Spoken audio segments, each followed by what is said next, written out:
नमस्कार साथियों, स्वागत है आप सभी का आपके अपने online platform target UKSSC by Ankit sir में। तो आज है कनिष्ठ सहायक प्रैक्टिस सेट नंबर 3। चलिए शुरुआत करते हैं इसके सॉल्यूशन की। देखते हैं आज का पहला प्रश्न। पहला प्रश्न है, निम्न में से कौन सा पद इक प्रत्यय लगने से नहीं बना है? तो इसमें हमें बताना है कि इक प्रत्यय लगने से कौन सा शब्द नहीं बना है। अगर आपने पिछले 2 टेस्ट दे दिए होंगे तो आपने प्रत्यय और उपसर्ग अच्छे से पढ़ लिया होगा, उम्मीद करता हूँ। तो इसमें हमें बताना है इक प्रत्यय से कौन सा शब्द नहीं बना है। तो फर्स्ट ऑप्शन क्या है हमारे पास? दैविक। तो दैविक में क्या हो जाएगा? देव धन इक। ठीक है, तो ये हो जाएगा दैविक। इसमें तो इक प्रत्यय लगा है। और सामाजिक में भी समाज धन इक, तो इसमें भी सामाजिक। ठीक है, तो इसमें भी इक प्रत्यय लगा हुआ है। लेकिन प्रचिक में क्या है? इक प्रत्यय नहीं लगा है। ठीक है, तो ऑप्शन सी बिल्कुल सही हो जाएगा। इसी तरीके से हम भौमिक का देखेंगे तो भौमी धन इक। ठीक है, तो इसमें भी इक प्रत्यय लगा है। इसी तरीके से अगर हम इक प्रत्यय के अन्य शब्द देखेंगे तो अन्य शब्द कौन कौन से देखे हमने? मासिक। ठीक है, मासिक में भी इक प्रत्यय लगा हुआ है। इसी तरीके से हमने देखा धार्मिक। ठीक है, धार्मिक में भी इक प्रत्यय है। इसी तरीके से वार्षिक। ठीक है, और इसी तरीके से दैनिक। ये इन सभी में क्या लगा है? इक प्रत्यय। प्रत्यय हमने आपको बताया कि अंत में लगने वाले शब्दों को कहते हैं और शुरुआत में जो शब्द के लगते हैं वो उपसर्ग होते हैं। ठीक है, बढ़ते हैं अगले प्रश्न की ओर। अगला प्रश्न है, अनुनासिक का संबंध होता है। तो इसमें हमें बताना है अनुनासिक का संबंध होता है। तो हमें पता है जिस तरीके से अनुनासिक शब्द कौन से होते हैं? जिनमें नाक और मुंह दोनों से बोले जाते हैं। ठीक है, तो ऑप्शन सी बिल्कुल से हो जाएगा, नाक और मुंह दोनों से। अगर एग्जाम्पल की बात करूं मैं इसके, तो एग्जाम्पल क्या देखा है हमने? चांद। ठीक है, चांद। अगर आप इसका उच्चारण भी करेंगे तो जो ये चंद्र बिंदु के ऊपर, चंद्र के ऊपर बिंदु होता है तो ये अनुनासिक स्वर होता है। ठीक है, चांद बोलेंगे तो नाक और मुंह दोनों का इस्तेमाल होता है। अगर आप उच्चारण करके भी देखेंगे तो आपको सीधा सीधा पता लग जाएगा। ठीक है, इसी तरीके से हमने देखा है कांच। ठीक है, कांच में भी इसी तरीके से होगा। हमने देखा है गांव, गांव में भी अनुनासिक। ठीक है, माँ, इसी तरीके से पांच। ठीक है, ये शब्द क्या होते हैं? अनुनासिक स्वर होते हैं। जहां पे चंद्र बिंदु होता है वहां पे अनुनासिक स्वर होता है। ठीक है, जो नाक और मुंह दोनों से बोले जाते हैं। बढ़ते हैं अगले प्रश्न की ओर। अगला प्रश्न है हमारा, कार्य को नए ढंग से करने की पद्धति। तो हमें बताना है कार्य को नए ढंग से करने की पद्धति क्या कहलाती है? नवीनीकरण। हम पढ़ चुके हैं इस चीज को। नवीनीकरण मतलब किसी चीज को, कार्य को नई तरीके से करने की पद्धति। ठीक है, इसी तरीके से अगर हम बात करेंगे ऑप्शन डी की, आधुनिकीकरण। तो आधुनिकीकरण क्या होता है? आधुनिक समाज में बढ़ते बदलाव को प्रदर्शित करने का कार्य। ठीक है, तो आधुनिकीकरण क्या होता है? जो समाज में मतलब बदलाव के जो काम करे जाते हैं उसी चीज को हम बोलते हैं आधुनिकीकरण। ठीक है, बढ़ते हैं अगले ऑप्शन की ओर। अगला ऑप्शन हमें बताना है क्वेश्चन नंबर 4, शुद्ध वर्तनी का चयन कीजिए। तो हमें बताना है यहाँ पर शुद्ध वर्तनी कौन सी है। तो इसका ऑप्शन डी बिल्कुल से हो जाएगा, जाह्नवी। ठीक है, मैं आपको पहले भी करा चुका हूँ जाह्नवी। अगर इसी तरीके से हम बात करें उज्जवल की, काफी बार एग्जाम में पूछा जाता है, तो दोनों जो आधे आएंगे उज्जवल, इस तरीके से उज्जवल लिखा जाता है। अगर बात करें श्रृंगार की, तो श्रृंगार में क्या होता है? श्रृंगार।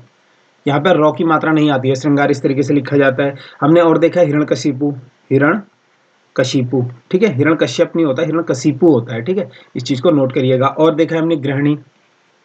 ठीक है, इस तरीके से लिखा जाता है। और इसी तरीके से हमने देखा ऐतिहासिक। ठीक है, ऐतिहासिक। इन सभी को नोट करके लिख लीजिएगा, ये काफी बार एग्जाम में पूछे गए हैं। ठीक है, अगला प्रश्न है हमारा, तनु किसका पर्यायवाची है। तो हमें बताना है तनु किसका पर्यायवाची है। तो तनु हमने देखा है, तनु पर्यायवाची हो जाएगा शरीर का। ठीक है, ऑप्शन ए बिल्कुल सही हो जाएगा यहाँ पर। और क्या होते हैं शरीर के पर्यायवाची? देह शरीर का होता है। ठीक है, देह हो जाएगा, बदन, और देखा है हमने अंग। ठीक है, इसी तरीके से कलेवर, ये भी शरीर का होता है। और क्या होता है? गात। ये सभी पर्यायवाची होते हैं शरीर के। ठीक है, इन चीज को नोट कर लीजिएगा। झील के अगर बात करें ऑप्शन बी झील के, तो झील के पर्यायवाची कौन कौन से होते हैं? सरोवर। ठीक है, सरोवर हो जाएगा झील का। और क्या होता है? तालाब, तालाब झील का होता है। और पुष्कर झील का होता है। ठीक है, इसी तरीके से जलवान भी झील का पर्यायवाची होता है। ठीक है, ऑप्शन सी चंद्रमा काफी महत्वपूर्ण है। चंद्रमा भी, चंद्रमा का क्या होता है? हिमांशु, हिमांशु चंद्रमा का हो जाएगा। ठीक है, इसी तरीके से राका भी चंद्रमा का हो जाएगा। ठीक है, काफी बार एग्जाम में पूछा गया है। और सुधांशु। ठीक है, ये सभी किसके पर्यायवाची होते हैं? चंद्रमा के पर्यायवाची होते हैं। ठीक है, अगला प्रश्न है हमारा, चलो अब पढ़ा जाए। तो चलो अब पढ़ा जाए वाच्य का भेद है। तो हमें बताना है, जिस तरीके से हमें पता है कि 3 वाच्य होते हैं हमारे पास, कर्तवाच्य, भाववाच्य और कर्मवाच्य। तो चलो अब पढ़ा जाए में कौन सा वाच्य होगा? ठीक है, तो इसका ऑप्शन बी बिल्कुल सही हो जाएगा, भाववाच्य। अब भाववाच्य क्यों हुआ यहाँ पर? ठीक है, तो आपको सीधी सी एक ट्रिक याद रखनी है। ट्रिक क्या मतलब? एक लॉजिक है। ठीक है, कभी भी भाववाच्य आता है तो हमें पता है भाववाच्य में अकर्मक क्रिया होती है, ठीक है? इसे नोट करके लिख लीजिएगा। जब भी अगर हमसे पूछेगा भाववाच्य तो अकर्मक क्रिया होगी, ठीक है? यहाँ पर अकर्मक क्रिया। इसके साथ-साथ इसमें क्या होगा, कभी भी आएगा से प्लस के द्वारा या जाता जाए, जाता स्लैश जाए, ठीक है? जब भी ये मिलेगा आपको कहीं पर से या के द्वारा या जाता जाए प्लस अकर्मक क्रिया तो भाववाच्य होगा। कर्तवाच्य की बात करें हम तो कर्तवाच्य में क्या होता है, इस चीज को नोट करिएगा। कर्तवाच्य में कर्ता की प्रधानता होती है, ठीक है? कर्ता प्रधान होता है, ठीक है? कर्ता प्रधान हो जाएगा इसमें। इसमें आता है ने प्लस सकता, इसकी पहचान होती है। कोई भी आ जाए, कोई भी वाक्य अगर ऐसा आ जाए मैं ये कार्य नहीं कर सकता, जहां पे आपको सकता दिखे अंत में वाक्य का, तो सीधा सीधा कर्तवाच्य हो जाएगा। इस चीज को नोट कर लीजिएगा। और इसमें क्या होता है, क्रिया अकर्मक भी होती है, ठीक है? अकर्मक होती है और सकर्मक दोनों होती है क्रियाएं, ठीक है? अकर्मक प्लस सकर्मक, ठीक है? इसमें दोनों क्रियाएं होती हैं। इसी तरीके से अगर कर्मवाच्य की बात करूं, कर्मवाच्य में भी वही होगा, से प्लस के द्वारा, ठीक है? कहीं भी वाक्य में अगर से प्लस के द्वारा या जाता जाए, ठीक है? जाता स्लैश जाए।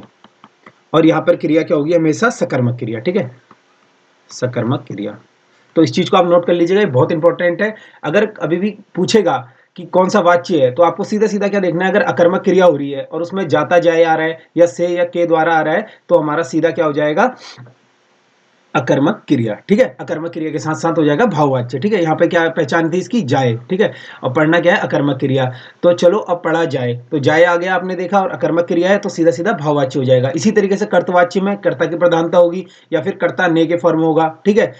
और या फिर लास्ट में अंत के वाक्य में होगा सकता। तो यहाँ पर अकर्मक क्रिया और सकर्मक दोनों में से आपको देखने कौन सी क्रिया है, तो हो जाएगा कृतवाच्य। इसी तरीके से कर्मवाच्य में से प्लस के द्वारा या जाता जाए और उसके साथ साथ सकर्मक क्रिया।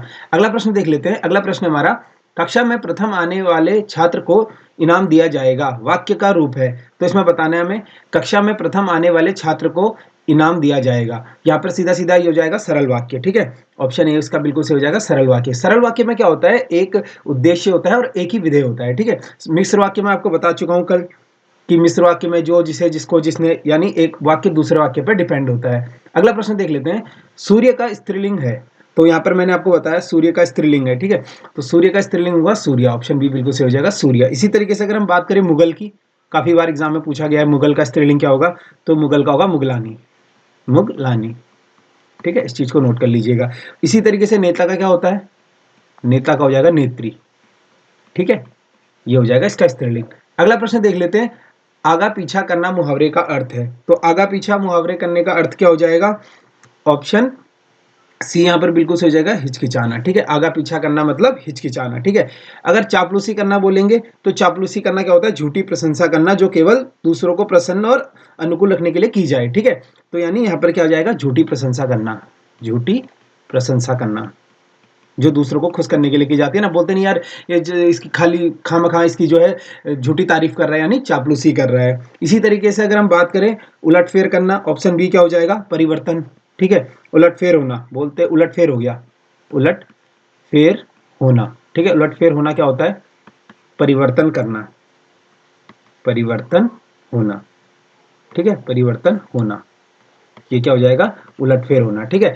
कि मतलब मान लीजिए कि अफगानिस्तान ने क्या है, इंडिया को हरा दिया, तो क्या हो गया, उलटफेर हो गया, तो यानी परिवर्तन हो गया, ठीक है? इसी तरीके से अगला प्रश्न देखते हैं हम। अगला प्रश्न है, राजनीति एक व्यवसाय बनती जा रही है जो गुंडागर्दी के बल पर चलती है, ठीक है? तो वाक्य का प्रकार है, यानी राजनीति एक व्यवसाय बनती जा रही है जो गुंडागर्दी के बल पर चलती है। इसमें बताना में कौन सा वाक्य है, मिश्र, सरल, संयुक्त। तो मैंने आपको सभी बताया, तो यहाँ पर सीधा सीधा जो हमें दिख गया है, ठीक है? यानी जो आश्रित, जो पहला वाक्य है दूसरे वाक्य पे कहीं ना कहीं डिपेंड है, तो क्या हो जाएगा हमारा सीधा सीधा मिश्र वाक्य, ठीक है? मिश्र वाक्य की हमने पहचान देखी थी कल, जो, ठीक है? जो हो जाएगा जब तब, ठीक है? जब तब हो जाएगा, या जैसा वैसा, ठीक है? जैसा वैसा। इसी तरीके से की भी इसकी पहचान होती है, ठीक है? की काफी महत्वपूर्ण है, या जितना उतना, जितना या उतना, ठीक है? ये सभी किसकी पहचान होती है, मिश्र वाक्य की पहचान होती है, ठीक है? यहाँ पर क्या होता है, एक वाक्य दूसरे वाक्य पर डिपेंड होता है। अब इसमें बात हो रही है ना, राजनीतिक व्यवसाय बनती जा रही है, एक वाक्य हो गया जो गुंडागर्दी के बल पर चलती है, ठीक है? तो यहाँ पर जो सीधा सीधा गुंडागर्दी के बल पर चलती है, राजनीतिक व्यवसाय बनती जा रही है, ठीक है? एक वाक्य दूसरे वाक्य पर डिपेंड है। अगला प्रश्न देख लेते हैं इसी तरीके से। पाकशाला किस प्रकार का शब्द है, ठीक है। तो पाकशाला में बताना है किस प्रकार का शब्द है, रूढ़, यौगिक या योग रूढ़, ठीक है। सबसे पहले मैं आपको बता दूं रूढ़ शब्द क्या होता है, जिस शब्दों का सार्थक खंड ना हो सके, ठीक है। मूल शब्द यानी जिस शब्द का सार्थक खंड ना हो सके, यहाँ पे लिख लेता हूं मैं आपको लिए एक बार, सार्थक खंड ना हो, खंड ना हो, उसे क्या कहते हैं, रूढ़ शब्द कहते हैं। अगर एग्जाम्पल की बात करें तो जल, ठीक है, जल हो जाएगा, कल हो जाएगा या घर हो जाएगा, ठीक है। इन सभी का क्या यहाँ पर सार्थक खंड नहीं हो रहा है, मतलब ये वाक्य जल का जल ही रहेगा, कल का कल ही रहेगा, घर का घर ही रहेगा ना, वाक्य टूटेगा। यहाँ पर मूल शब्द की बात हो रही है यहाँ पर। इसी तरीके से हम यौगिक की बात करें तो यौगिक क्या होता है, ऐसे शब्द जिनके दो सार्थक शब्दों के मेल से बनते हैं, यानी यहाँ पर सीधा सीधा ऑप्शन बी हो जाएगा हमारा, पाकशाला, ठीक है। पाकशाला क्या हो जाएगा, यौगिक शब्द। अब किस तरीके से हो जाएगा, पाक धनशाला, ठीक है। यानी पाक का मतलब क्या होता है, घर, ठीक है। साल ना सॉरी पाक का मतलब पकाने का, ठीक है। शाला मतलब होता है घर, यानी पकाने की शाला, यानी पाकशाला, ठीक है। तो यहाँ पर सीधा सीधा एक और एग्जांपल हम देख लेते हैं, कर्जदार, ठीक है। कर्जदार की बात करेंगे तो कर्जदार का क्या हो जाएगा, कर्ज प्लस दार, ठीक है। तो दो शब्दों के मेल से बना है, यहाँ पर कर्ज एक शब्द है, दार एक शब्द है, ठीक है। कर्जदार यानी यौगिक शब्द हो जाएगा, दो शब्दों के सार्थक शब्दों के मेल से बनते हैं ये शब्द, ठीक है। इसी तरीके से हम स्वदेश की बात करें, स्वदेश, स्वदेश, स्वदेश में कैसे हो जाएगा, स्व धन देश, ठीक है। ये भी दो शब्दों, दो सार्थक शब्दों से बना है, तो ये हो जाएगा यौगिक। बात करें योग रूढ़ की, तो योग रूढ़ क्या होता है, योग रूढ़ मतलब सीधा सीधा आपको समझना है बाहुव्रीहि समास, ठीक है। योग रूढ़ क्या होता है, थर्ड पर्सन को डिनोट करता है, ठीक है। किन्हीं दो शब्दों से बने हो और किसी विशेष अर्थ का बोध कराते हो, मतलब किसी विशेष अर्थ का बोध कराते हो, ठीक है। यहाँ पे दशानन हमने देखा है, बाहुव्रीहि समास है दशानन में, ठीक है। दशानन, तो दशानन क्या हो जाएगा, 10 मुख वाला, ठीक है, 10 मुख वाला। तो 10 मुख वाला कौन था, रावण, ठीक है। यानी जब थर्ड पर्सन की बात हो रही हो, किसी अगर यहाँ पर सीधा सीधा इसकी डेफिनेशन है, किन्हीं दो शब्दों से बने हो और किसी विशेष अर्थ का बोध कराते हो, यानी दो शब्दों से बने हो 10 आनंद, ठीक है। यहाँ पर 10 आनंद मतलब 10 मुख वाला। इसी तरीके से हमने पंकज देखा है, ठीक है, पंकज, ये कौन सा है, योग रूढ़, और इसमें समास पूछेगा तो बाहुव्रीहि समास। आपको सीधा सीधा नोट करना है, जो बाहुव्रीहि समास होते हैं वो कहीं ना कहीं योग रूढ़ होते हैं, ठीक है। एक साथ आपके दो दो काम हो रहे हैं, यानी पंकज कीचड़ में उत्पन्न, ठीक है। पंख और जौ मतलब जल, ठीक है। पंख यानी कीचड़ में उत्पन्न कौन होता है, कमल, ठीक है, हो जाएगा कमल। पंकज का मतलब होता है कमल, ठीक है। आगे बढ़ते हैं अगले प्रश्न की ओर। अगला प्रश्न है, निम्न में से शुद्ध वर्तनी का चयन है, ठीक है। तो यहाँ पर हमें शुद्ध वर्तनी बतानी है, तो इसका ऑप्शन डी बिल्कुल हो जाएगा, सुसुप्ति, ठीक है। इस तरीके से लिखा जाता है, सुषुप्ति, ठीक है, सुसुप्ति। ये नोट कर लीजिएगा, काफी बार एग्जाम में पूछा गया है और आगे भी आने की इसकी बहुत ज्यादा चांसेस हो जाती हैं। अगला प्रश्न है हमारा, सभा में 20 लोग थे, वाक्य का विशेषण प्रयुक्त हुआ है। तो सभा में 20 लोग थे, अब हमें ये नहीं पता 20 लोग थे, कितने लोग थे, 20 लोग थे। तो यहाँ पर सीधा सीधा क्या हो जाएगा हमारा, अनिश्चित संख्यावाचक, ठीक है। जहां पर हमें संख्या का पूर्ण बोध नहीं होता है, वहां पर ये क्या होता है, अनिश्चित संख्या। अगर निश्चित संख्या की बात करें, हम सभा में 20 लोग उपस्थित थे, तो 20 लोग क्या है, निश्चित संख्या, यानी 20 लोग वहां पर उपस्थित थे, ठीक है। इसी तरीके से परिमाणवाचक की बात करेंगे, तो परिमाणवाचक भी दो प्रकार के होते हैं, अनिश्चित परिमाणवाचक और निश्चित परिमाणवाचक, ठीक है, निश्चित और अनिश्चित परिमाणवाचक।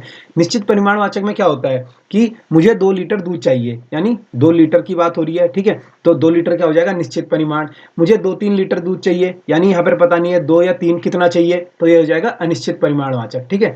इसी तरीके से देखते हैं अगले प्रश्न को। अगला प्रश्न है, शिव का विशेषण क्या है। तो शिव का विशेषण हमें बताना है, शिव का विशेषण क्या है, ऑप्शन डी बिल्कुल यहाँ पर ऑप्शन सी बिल्कुल सही हो जाएगा, सैव, ठीक है। ऑप्शन सी हो जाएगा इसका, सॉरी। शिव का विशेषण जो होता है सैव होता है। इसी तरीके से अगर हम बात करें आत्मा की, ठीक है, आत्मा का विशेषण क्या होता है, आत्मीय, आत्मीय हो जाएगा इसका, ठीक है। ये काफी इंपॉर्टेंट है, आत्मीय इसका विशेषण हो जाएगा। इसी तरीके से जीव का विशेषण की बात करेंगे, जीव का क्या हो जाएगा, जैविक, ठीक है, जैविक हो जाएगा। इसी तरीके से अगर हम तेज का देखेंगे, तेज का हो जाएगा तेजस्वी, ठीक है। इसी तरीके से नाव का देखेंगे हम, नाव का हो जाएगा नाविक, ठीक है, नाविक। दोस्तों ये वो प्रश्न है जो प्रश्न बार बार कहीं ना कहीं यूपी हो, एमपी, बिहार में हर बार बोलता हूं आपको, अगर आप आयोग का पैटर्न देखेंगे या आयोग का पेपर देखेंगे, पिछले जो पेपर हो चुके हैं, तो उनमें कहीं न कहीं आयोग क्या करता है, वही प्रश्न पूछता है बार-बार जो पिछले अदर स्टेट्स में आए हों या फिर पिछले उसने कोई एग्ज़ाम में दिए हों। तो जो मैं एग्ज़ाम्पल आपको कराता हूँ बहुत ज़्यादा इंपॉर्टेंट है, इन एग्ज़ाम्पल को आप नोट कर सकते हैं, ठीक है? बढ़ते हैं अगले प्रश्न की ओर। अगला प्रश्न है, निम्न में से ध्रुवा किसका पर्यायवाची है? तो हमें बताना है ध्रुवा किसका पर्यायवाची है, ठीक है? तो ध्रुवा अगर आप सभी ने सुना होगा, ध्रुवा क्या होती है? घास होती है, ठीक है? दूब इसे बोलते हैं हम। तो ध्रुवा किसका पर्यायवाची हो जाएगा? कुश, यानी ऑप्शन डी बिल्कुल सही हो जाएगा। और क्या होते हैं कुश के? यानी ध्रुवा तृण हो जाएगा इसका, ठीक है? और इसका होता है तेजस्वी, सॉरी इसका हो जाएगा घास, ठीक है? घास इसका हो जाएगा। इसका कुश भी इसी का होता है, ठीक है? या शाद, ठीक है? साद और कुश दोनों इसी के होते हैं, ठीक है? ये किसके पर्यायवाची हैं? घास के पर्यायवाची हैं, ठीक है? ये सभी हो जाएंगे घास के पर्यायवाची। बात करें ऑप्शन ए की, आवास किसका पर्यायवाची होते हैं? तो सीधा सीधा सिंपल है, घर का पर्यायवाची हो जाएगा, ठीक है? और क्या होते हैं इसके? स्थान, ठीक है? और इसका हमने देखा था निलय, ठीक है? और इसका देखा था हमने निवास, ठीक है? ये सभी पर्यायवाची हो जाएंगे, घर के पर्यायवाची हो जाएंगे। ऑप्शन सी काफी इंपॉर्टेंट है, गणपति। तो गणपति के क्या होते हैं? हिरंब, ठीक है? हिरंब गणपति का हो जाएगा। और क्या होते हैं? विनायक होता है। और क्या होते हैं गणपति के? लंबोदर, ठीक है? लंबोदर, ये सभी पर्यायवाची होते हैं गणपति के। अगला प्रश्न देख लेते हैं। अगला प्रश्न है, युजुत्सु का अर्थ है, युजुत्सु का अर्थ क्या बताना है हमें? युजुत्सु का अर्थ क्या है, ठीक है? तो यहाँ पर क्या हो जाएगा? सीधा सीधा ऑप्शन बी बिल्कुल, युद्ध करने की इच्छा, यानी युजुत्सु, ठीक है? ऑप्शन बी बिल्कुल से हो जाएगा। अच्छा, दूसरों को हंसाने वाला ऑप्शन ए, दूसरों को हंसाने वाला कौन होता है? जोकर, ठीक है? ये तो सिंपल सा है, जोकर दूसरों को जो हंसाता है, ठीक है? ऑप्शन डी सदा अमर रहने वाला, तो बोलते नहीं हम यार ये तो अजर है, ठीक है? यानी जो सदा अमर रहे, जो मर ना सके, ठीक है? यानी अजर, सदा अमर रहने वाला। अगला प्रश्न देख लेते हैं। अगला प्रश्न है, जिन वाक्यों में एक उद्देश्य तथा एक विधेय होता है, वे किस प्रकार के वाक्य होते हैं? तो ये मैंने अभी ऊपर आपको कराया था, एक उद्देश्य और एक विधेय किसमें होता है? सरल वाक्य में, ठीक है? ऑप्शन ए बिल्कुल सही हो जाएगा इसका। अगला प्रश्न देख लेते हैं, आश्रित उपवाक्यों के कितने भेद होते हैं? तो हमें बताना है आश्रित उपवाक्यों के कितने भेद होते हैं? तो उसके होते हैं 3 भेद, ठीक है? ऑप्शन सी बिल्कुल सही हो जाएगा। अगर बात करें कौन-कौन से होते हैं, तो सबसे पहला आता है संज्ञा आश्रित, ठीक है? संज्ञा आश्रित उपवाक्य, ठीक है? संज्ञा आश्रित उपवाक्य, ठीक है? उपवाक्य। और दूसरा क्या होता है हमारा? हमने देखा है विशेषण, ठीक है? विशेषण आश्रित उपवाक्य, विशेषण आश्रित उपवाक्य। तीसरा क्या होता है हम पे? क्रिया विशेषण आश्रित उपवाक्य, ठीक है? क्रिया विशेषण आश्रित उपवाक्य, ठीक है? ये होते हैं हमारे 3 भेद, ठीक है? कभी भी आ जाए संज्ञा आश्रित उपवाक्यों के ना आश्रित उपवाक्यों के कितने भेद होते हैं? तो 3 भेद होते हैं। कौन-कौन से? संज्ञा आश्रित उपवाक्य, विशेषण और क्रिया विशेषण, ठीक है? अगला प्रश्न देख लेते हैं। अगला प्रश्न है, आमतौर पर 2 उपवाक्यों को जोड़ने के लिए किस विराम चिन्ह का प्रयोग किया जाता है? तो 2 उपवाक्यों को जोड़ने के लिए किस विराम चिन्ह का प्रयोग होता है? ऑप्शन बी बिल्कुल सही हो जाएगा, अर्धविराम। बात करें अर्धविराम की, तो अर्धविराम कैसे होता है इसका? इस तरीके से इसका जो होता है विराम चिन्ह होता है, ठीक है? अल्प विराम हमने देखा है, मैं बता चुका हूं आपको पहली क्लास में भी, अल्प विराम कॉमा होता है, ठीक है? जिसमें थोड़ा सा समय के लिए रुकते हैं। अगर अल्प विराम से ज्यादा समय के लिए रुकना हो तो अर्ध विराम आ जाता है। योजक चिन्ह किस तरीके से लिखा जाता है, ठीक है? इक्वल टू का साइन होता है। और उद्धरण चिन्ह क्या होता है? उद्धरण चिन्ह यानी किसी कथन को अगर कभी आ जाए, किसी कथन को ज्यों का त्यों लिखने के लिए कौन सा विराम चिन्ह लगाते हैं? तो उद्धरण चिन्ह, जिसका ये इस तरीके से होता है, ठीक है? कभी भी देखोगे उद्धरण चिन्ह इस तरीके से लिखा जाता है। वहीं पर अगर मैं बात करूं विस्मय आदि बोधक, विस्मय आदि बोधक मैंने कल आपको कराया था, ठीक है? इसमें आदि बोधक किस तरीके से होता है? ये इस तरीके से होता है, ठीक है? बढ़ते हैं अगले प्रश्न की ओर। अगला प्रश्न हमारा, निम्न में से अव्ययभाव समास है, ठीक है? तो अव्ययभाव समास हमें बताना है, अव्ययभाव समास कौन सा है? तो इसका ऑप्शन सी बिल्कुल सही हो जाएगा, यथासंभव, ठीक है? अव्ययभाव समास मतलब सीधा सीधा समझिएगा, है जो के समान। अभी आगे आएगा, मैं आपको बता दूंगा किस तरीके से इसकी डेफिनेशन होती है। बात करें ऑप्शन ए की, तो ऑप्शन ए मैंने अभी आपको कराया था, दशानन, यानी ये योग रूढ़ शब्द है सबसे पहले तो, ठीक है? योग रूढ़ शब्द हो जाएगा। शब्दों को देखिए, क्वेश्चनों को यहाँ पर आपको इंटरलिंक करके चलना है, ताकि आपको जो बेसिक से बेसिक क्वेश्चन है वो कभी गलत ना हो, ठीक है? तो योग रूढ़ हो जाएगा। योग रूढ़ मैंने आपको बताया था सीधा सीधा क्या होता है? बाहुव्रीहि समास, ठीक है? बाहुव्रीहि समास हो जाएगा, ठीक है? बाहुव्रीहि समास हो जाएगा ये, बाहुव्रीहि समास, ठीक है? 10 आनन मतलब 10 आनन है जिसके, यानी रावण की बात हो रही है यहाँ पर, ठीक है? ऑप्शन बी दुपट्टा, तो दुपट्टा में कौन सा समास हो जाएगा? द्विगु समास, ठीक है? द्विगु समास। द्विगु समास में क्या होता है? अगर आपको सीधा सीधा अगर द्विगु समास नहीं पता है, अगर आपने समास नहीं पढ़ा है, तो जहां पर जो शब्दों का नंबरों का बोध कराता है, ठीक है? संख्याओं का बोध कराता है। जैसे यहाँ पर मैं एग्जांपल आपको समझाऊं, नवरात्र, ठीक है? नवरात्र यानी नवरात्र, ठीक है? इसी तरीके से सप्ताह, ठीक है, और इसी तरीके से हमने देखा है चौराहा, ठीक है। तो यहाँ पे सीधा सीधा संख्याओं का बोध हो रहा है आपको, चार राहा, ठीक है, 7 दिनों का सप्ताह, नवरात्र, ठीक है, दुपट्टा, दो पट्टा यानी दुपट्टा। तो जहां पर द्विगु समास क्या होता है, जहां पर संख्याओं की बात होती है, और बहुब्री समास हमने देखा है किसी थर्ड पर्सन की जहां पे बात होती है, ठीक है, अन्य किसी शब्द की किसी अन्य की बात हो रही हो तो, ठीक है, और वो शब्द क्या होते हैं, योग ऋण भी होते हैं। तो दशानन में हो जाएगा योग ऋण शब्द प्लस बहुब्री समास। ऑप्शन डी यहाँ पर हमारे पास है दिन रात, तो दिन रात यानी दिन रात हो जाएगा, तो हमारा द्वंद्व समास हो जाएगा, ठीक है, द्वंद्व समास। द्वंद्व समास आपको सीधा सीधा देखना है कि जहां पर एक तो इसकी पहचान क्या है, योजक चिन्ह होगा बीच में, ठीक है, जैसे कि मैं बात करूं माता पिता, माता पिता, तो इसमें भी हमारा द्वंद्व समास हो जाएगा, ठीक है। बात करूं भाई बहन की, भाई और बहन, ठीक है, तो इसमें भी हमारा द्विगु समास हो जाएगा। जहां पर योजक चिन्ह होगा या दो शब्दों का जो मेल होगा, ठीक है, तो उन शब्दों को क्या कहते हैं हम, द्वंद्व समास, ठीक है। अगला प्रश्न देख लेते हैं। अगला प्रश्न है हमारा जितेंद्र में कौन सा समास है, तो हमें बताना है जितेंद्र में कौन सा समास है। तो इसका ऑप्शन डी बिल्कुल से हो जाएगा बहुब्री समास, ठीक है। जितेंद्र मैंने अभी बताया था ना आपको, जितेंद्र यानी जो थर्ड पर्सन का बोध कराता है। तो जितेंद्र का हम किस तरीके से देखेंगे, जिसने सारी इंद्रियों को जीत लिया हो। जितेंद्र का मतलब क्या होगा, जिसने सारी इंद्रियों को जीत लिया हो, ठीक है। यहाँ पर लिख देता हूं मैं आपके लिए, जिसने सारी इंद्रियों को जीत लिया हो, ठीक है, इंद्रियों को जीत लिया है, जीत लिया, इंद्रियों को जीत लिया हो, जीत लिया हो। तो जिसने सारी इंद्रियों को जीत लिया हो, कौन थे वो, बुद्ध, ठीक है। तो ये क्या हो जाएगा, बहुब्री समास सीधा सीधा, ठीक है। इसी तरीके से हम अगला प्रश्न देखते हैं। अगला प्रश्न है सुपुरुष उसमें कौन सा समास है, ठीक है, सुपुरुष में कौन सा समास है, ठीक है। तो हमें बताना है सुपुरुष में कौन सा समास है। इसका ऑप्शन ए बिल्कुल सही हो जाएगा, कर्मधारय समास, ठीक है। तो कर्मधारय समास मैंने ऊपर बताया था आपको कि है जो के समान, ठीक है। सबसे पहले आपको नोट करना है कर्मधारय समास की क्या होती है जो के समान। यहाँ पर आज आपको समास टॉपिक में बिल्कुल क्लियर करा दूंगा। देखिए दोस्तों, अगर आपने सिलेबस देखा है, मैं कल भी आपको बता चुका था कि समास जो है बहुत इंपॉर्टेंट है। आपको 2 से 3 प्रश्न समास में देखने को मिलेंगे ही मिलेंगे।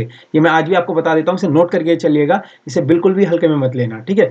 तो कर्मधारय समास है जो के समान, ठीक है। इसके और एग्जाम्पल अगर मैं आपको बेटरली समझाऊं, तो जैसी है जो के समान में एग्जाम्पल दूं आपको, महर्षि, ठीक है, महर्षि। अब महर्षि को अगर हम तोड़ेंगे कर्मधारय समास में, तो महान है जो ऋषि, ठीक है, महान है जो ऋषि, ठीक है, महान है जो ऋषि। इसी तरीके से अगर मैं बात करूं महात्मा, महात्मा में क्या होगा, महान है जो आत्मा, महान है जो आत्मा, ठीक है। इसी तरीके से एग्जांपल और करें हम, मंद बुद्धि, मंद बुद्धि, ठीक है, इसका क्या होगा, मंद है जिसकी बुद्धि, ठीक है, मंद है जिसकी बुद्धि, जिसकी बुद्धि। तो अगर अब आप ये तीनों एग्जाम्पल देख के समझ गए होंगे, है जो के समान मतलब यहाँ पर है जो जहां पर आ जाए, महान है जो ऋषि, ठीक है जो के समान यानी कर्मधारय समास, ठीक है, तो यानी सुपुरुष, ठीक है। इसी तरीके से महात्मा, महान है जो आत्मा। इसी तरीके से मंद बुद्धि, मंद है जो बुद्धि, ठीक है, मंद है जिसकी बुद्धि। तो है जो के समान सीधा सीधा आपको देखना है कर्मधारय समास होता है। तो उम्मीद करता हूं अब आपको ये बिल्कुल टॉपिक जो है क्लियर हो गया होगा। अगला प्रश्न देख लेते हैं। अगला प्रश्न है विशेषण और विशेष्य के सहयोग से बनने वाले समास कौन सा होता है। तो विशेषण और विशेष्य के सहयोग से बनने वाला समास कौन सा होता है, ऑप्शन बी कर्मधारय समास। अभी हम ऊपर देख चुके हैं, है जो के समान, ठीक है। अगला प्रश्न देख लेते हैं। अगला प्रश्न है हमारे पास, तछीव का सही संधि विच्छेद है। तो हमें बताना है तछीव का सही संधि विच्छेद क्या है, ठीक है। तो इसका ऑप्शन बी बिल्कुल सही हो जाएगा, तत् धन शिव, ठीक है। अगर संधि की बात करेगा, इसमें कौन सी संधि है, तो इसमें हो जाएगा व्यंजन संधि, ठीक है, व्यंजन संधि, ठीक है, व्यंजन संधि हो जाएगी हमारे पास, तत्धन शिव यानी तछीव, ठीक है। अगला प्रश्न देख लेते हैं। अगला प्रश्न हमारे पास, छौध्वनि किसके अंतर्गत आती है। तो छौध्वनि हमें पता है ना, छौध्वनि कौन सी होती है, हमारा ये होता है संयुक्त व्यंजन। ऑप्शन बी बिल्कुल सही हो जाएगा, संयुक्त व्यंजन। अगर बात करें इसको किस तरीके से लिखा जाता है, तो क धन सौ इक्वल टू क्या होता है, छ। इसी तरीके से हमने संयुक्त अक्षर और कौन से देखे, श्रौ हमने देखा था, ठीक है। तो श्रौ को कैसे लिखते हैं हम, शौ धन रौ, ठीक है, सौ धन रौ इक्वल टू श्रौ हो जाएगा, ठीक है।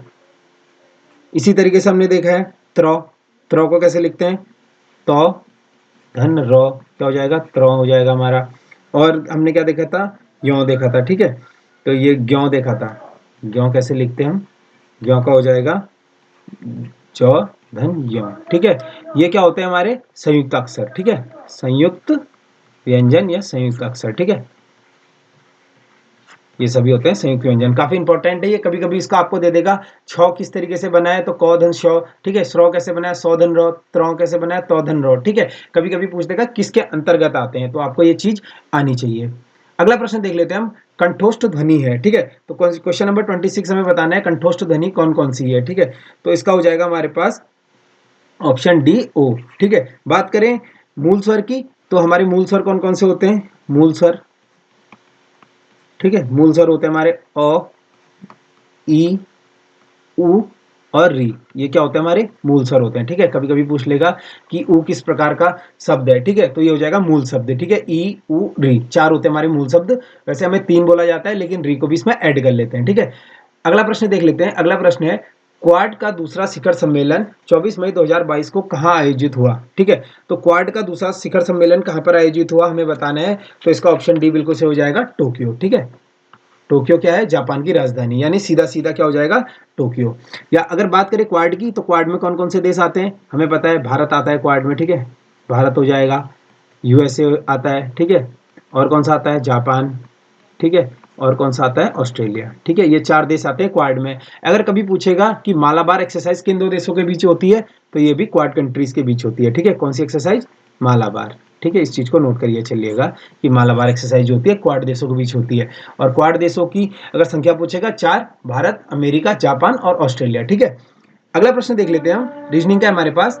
दीपक ने नितिन से कहा, किसने कहा, यहाँ पे दीपक बना देते हैं, दीपक ने नितिन से कहा, ठीक है, किससे कहा, नितिन से, वह लड़का जो फुटबॉल खेल रहा है, ठीक है, वह लड़का जो फुटबॉल खेल रहा है मेरे पिता की पत्नी, यानी इसके पिता हो जाएंगे, पिता की पत्नी, यानी इसकी ये पत्नी हो जाएगी, ठीक है, पत्नी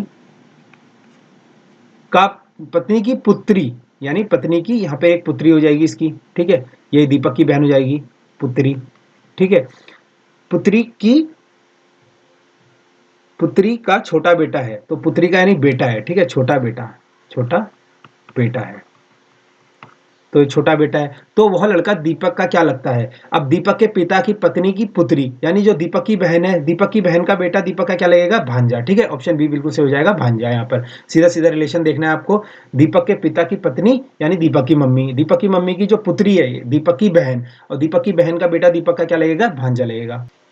अगला प्रश्न देख लेते हैं हम। अगला प्रश्न है हमारा, यहाँ पर हमें लुप्त संख्या ज्ञात करनी है, 0, 7, 26, 63, क्वेश्चन मार्क और 215। तो यहाँ पर सिंपली आपको कुछ नहीं करना है, यहाँ पर आपको क्या करना है, 2 का क्यूब माइनस 1 इक्वल टू 7। अब 2 का क्यूब कितना होता है, 2 गुणा 2 गुणा 2, 2 गुणा 2 गुणा कितना होता है, 8, ठीक है, तो 8 में से 1 माइनस करेंगे तो 7 आ जाएगा, ठीक है। इसी तरीके से हो जाएगा 3 का क्यूब माइनस 1 इक्वल टू कितना हो जाएगा, 26। 3 का क्यूब कितना होता है, 3 गुणा 3 गुणा 3, ये कितना होता है, 27, ठीक है, 27 में से 1 माइनस करेंगे 26 आ जाएगा, ठीक है, यहाँ पे 26 आ गया।